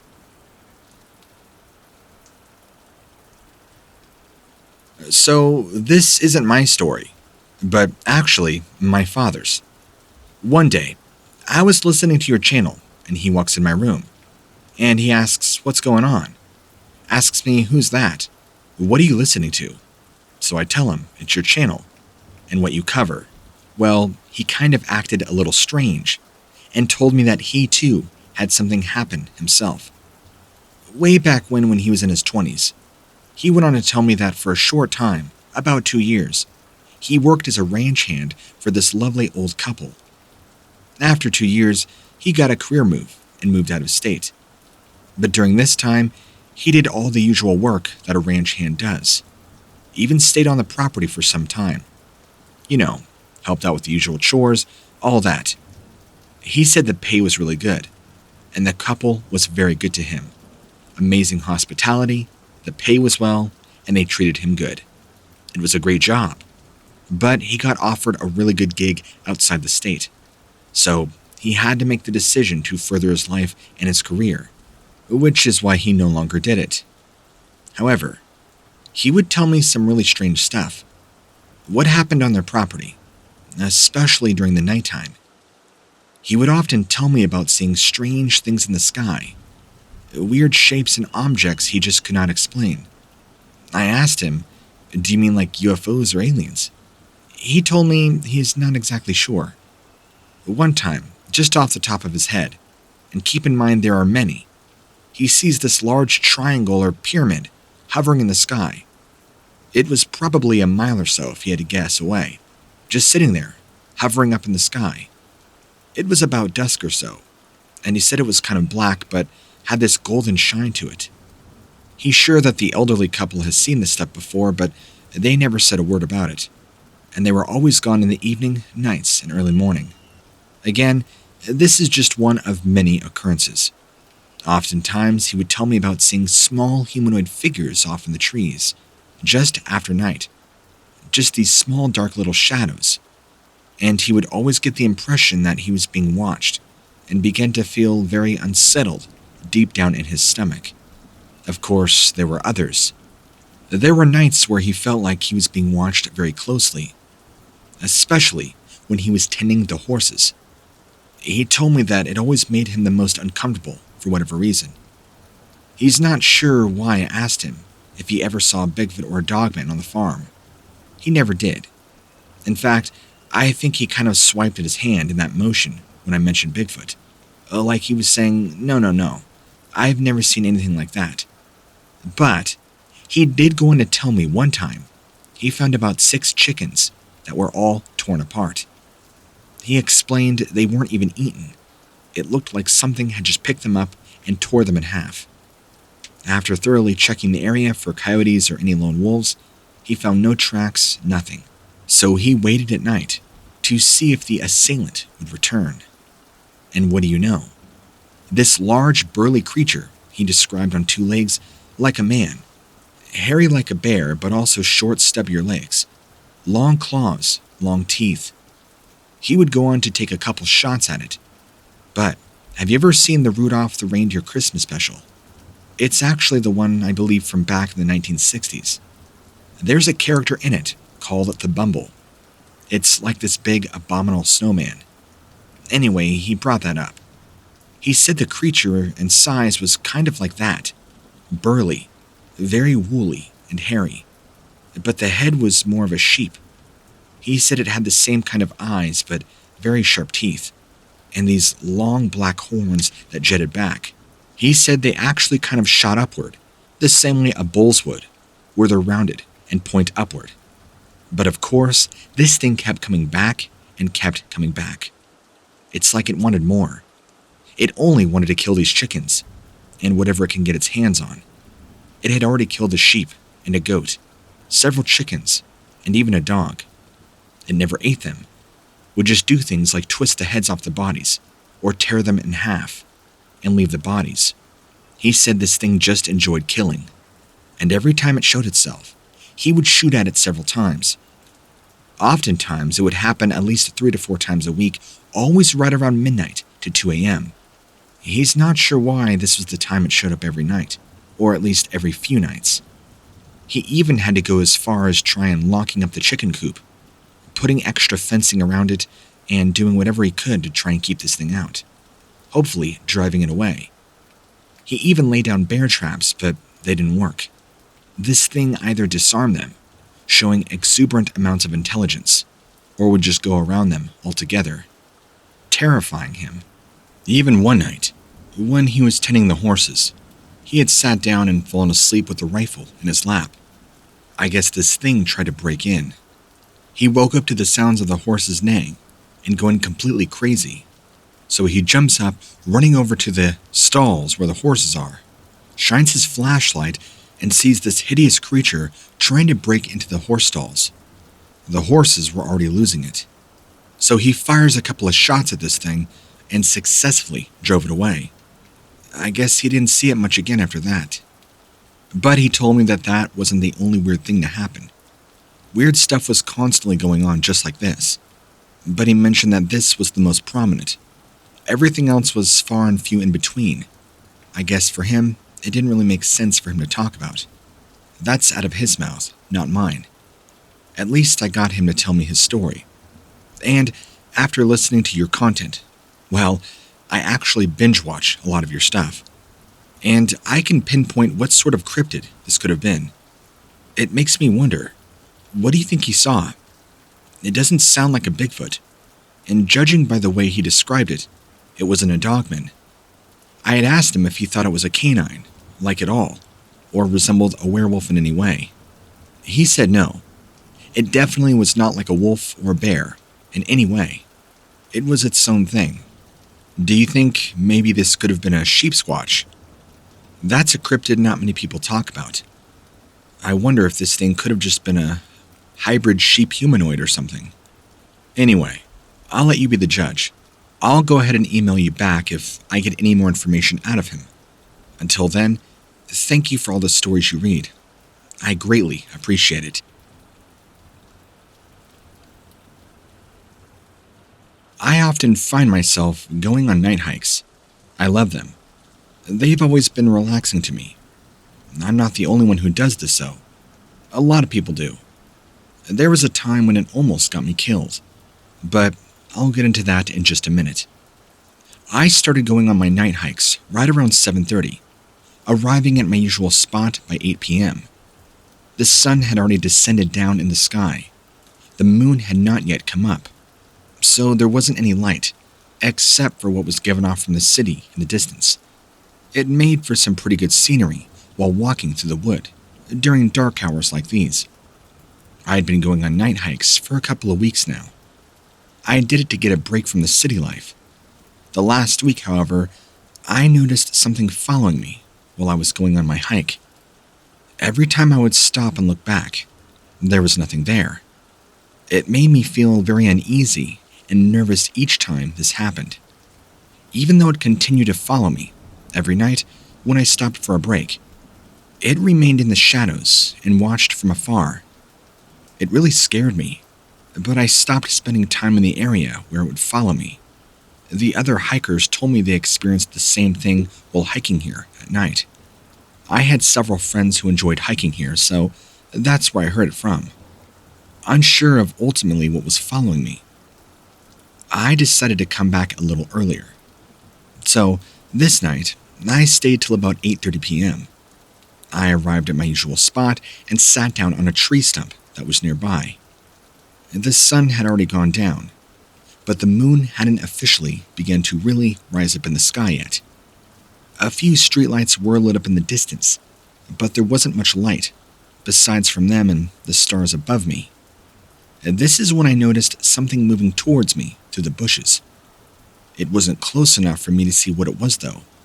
Seconds later, it emerges from the shadows and made its way closer to me till it stood about 25 feet away, where I was sitting, on top of an elevated rock near some trees. This thing looked huge, like some mutated cross between a goat and a man. A humanoid with glowing eyes and large horns, huge claws, and it looked pissed. It shimmered in the light of my lantern, but only when I shone the light on it. I just stood there for a second, speechless at what I was seeing. Oh, and by the way, I'm probably a weirdo for bringing a camping lantern with me. But when you're hiking out at night, you need all the LED power you can get. Without warning, it began running right towards me. Unsurprisingly, of course, I took off in the other direction, just as fast as my legs could carry me. I could still hear it crashing through the bush and trees as I ran. But I eventually stopped after a few minutes of running, turning around. It wasn't following me anymore. I couldn't hear it. I could still hear it breathing, though, and watching me through the trees. I couldn't see it, and it really made me nervous. I kept very quiet while trying to stay on the move, not wanting to make a sound. I began to hope that the creature had lost interest, going back into the woods. I eventually made my way out there. I've never seen a goatman before, nor have I heard of one, but this creature looked very real. And I'm still a little freaked out, to be honest. Apparently, others have had experiences very similar to what I went through. I have heard that goatmen are actually pretty common here in the woods. A few weeks after my encounter with this goat-like humanoid, I decided to go check out the area again to see if anything was going on there that night. Sure enough, as soon as it got dark outside, every now and then you could hear these strange moans and groans, deep, raspy guttural sounds and grunting noises coming from somewhere nearby. I didn't want to tell anybody what had happened, so altogether, I just tried to avoid going on night hikes again. I wasn't able to find any information on these goat-looking creatures, so I just tried to look up Goatman the best I could. Now, what I could find out is that apparently, goatmen are these humanoids with long horns, sometimes seen at nighttime. There's many urban legends surrounding them, but I had a hard time finding actual accounts of them. Some people say that these are harmless cryptids, but others have experiences of them attacking them. I don't know what I saw for sure, but I can definitely say that it did look goat-like and inhuman. Definitely not a person in a costume. And the description fit what I read about others, having very long horns, claws, glowing eyes, goat legs, and of course hooves. If anybody else has experienced something similar, I'd love to hear it.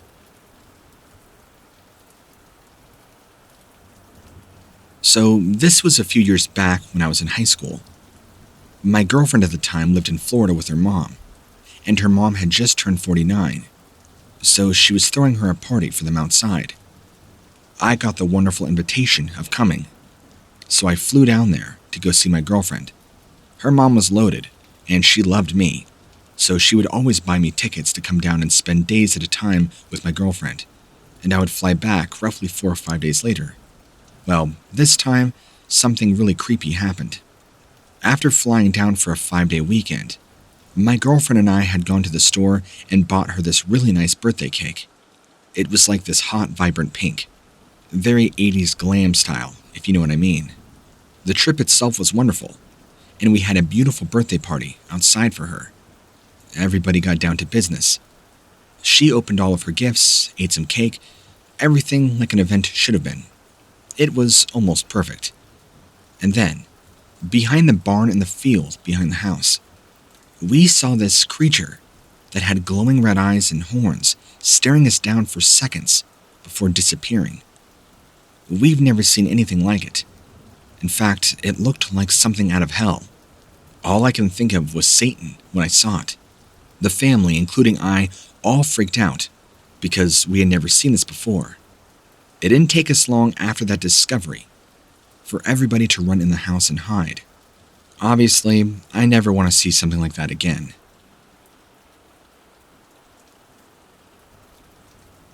In 1998, I started a new job up in Seattle, Washington. I used to work nights, but on this night, my shift would change to begin working days. This was one of the worst shifts I've ever had. So my manager called me up, asked me if I wanted to switch my shift so I could work with her. She was also a good friend at the time, so I didn't mind helping her out. So this way she'd have an easier time leaving for errands and whatnot, before it got too close to sunset. The sun had just set when we got into our separate vehicles and left the lot heading home.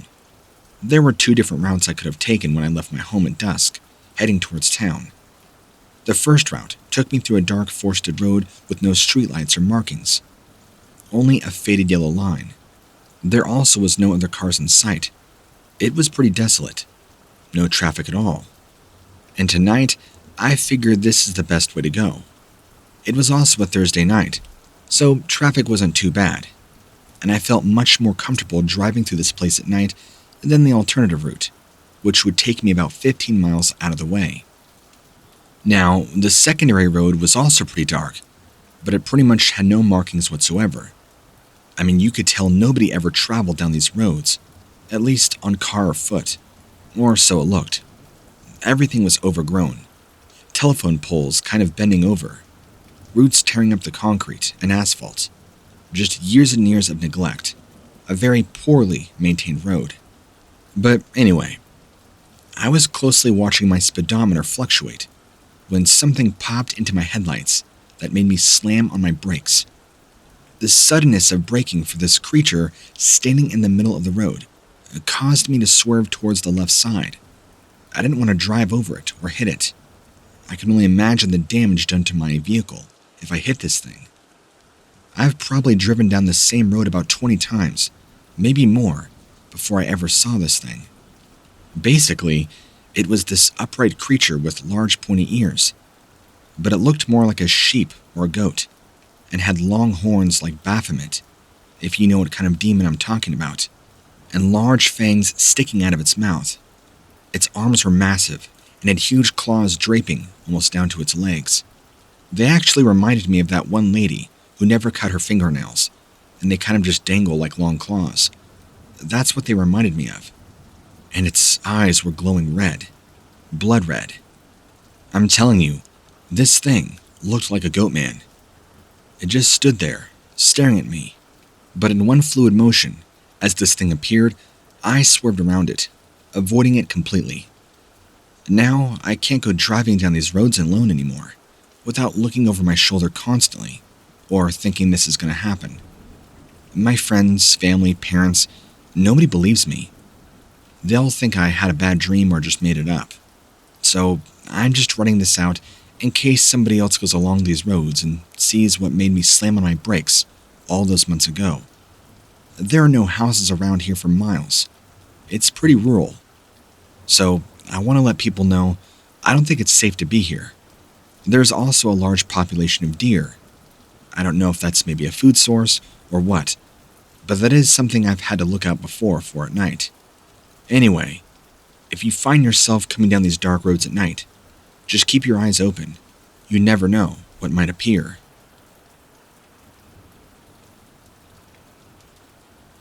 I went camping with some friends back near the Ozarks in the east. We were sitting up around a campfire telling stories, and got to hear about one of their family members who had an encounter with something scary. It was dark out, but they said that it felt like it was watching them all night long. A Goatman creature, apparently, that seems to be able to shapeshift between human and animal form. It's also said to live in this area. I can't tell by their genuine fear if they were making it up, or if this was an actual experience. They seemed pretty spooked by what they saw. Well, after enough stories, we got tired and we all crashed out in our separate tents. I, having been the most freaked out, was expecting something to happen. And I was right. In the middle of the night, I heard something just outside of our camp. I assumed at first that maybe it was a large bear or some other animal, and so I gathered up to one side of the tent. Then I hear this loud screeching sound, and I heard it run away. I'm not sure what it was, but I was pretty scared by it. It sounded like it was almost right next to our tents. Of course, because of how dark it was, me or anybody else couldn't see a thing. I tried to stay really quiet though, so whatever it was would go away. But when the thing started running off, you could just hear its heavy breaths. You could feel shivers down your spine. When I say large, it was very large. It scared me. I knew deep down in my core, this wasn't a normal animal I was dealing with. Well, the next morning, we all found huge hoof prints. I mean, just massive size. I've seen cattle footprints, and this was much larger. Maybe we got visited by the Goatman. I mean, I've heard of Bigfoot leaving their feet prints behind, but this wasn't a footprint. This was a massive hoof print. I'm still scared to kind of talk about this. I mean, was this a Goatman? Is that exactly what I heard?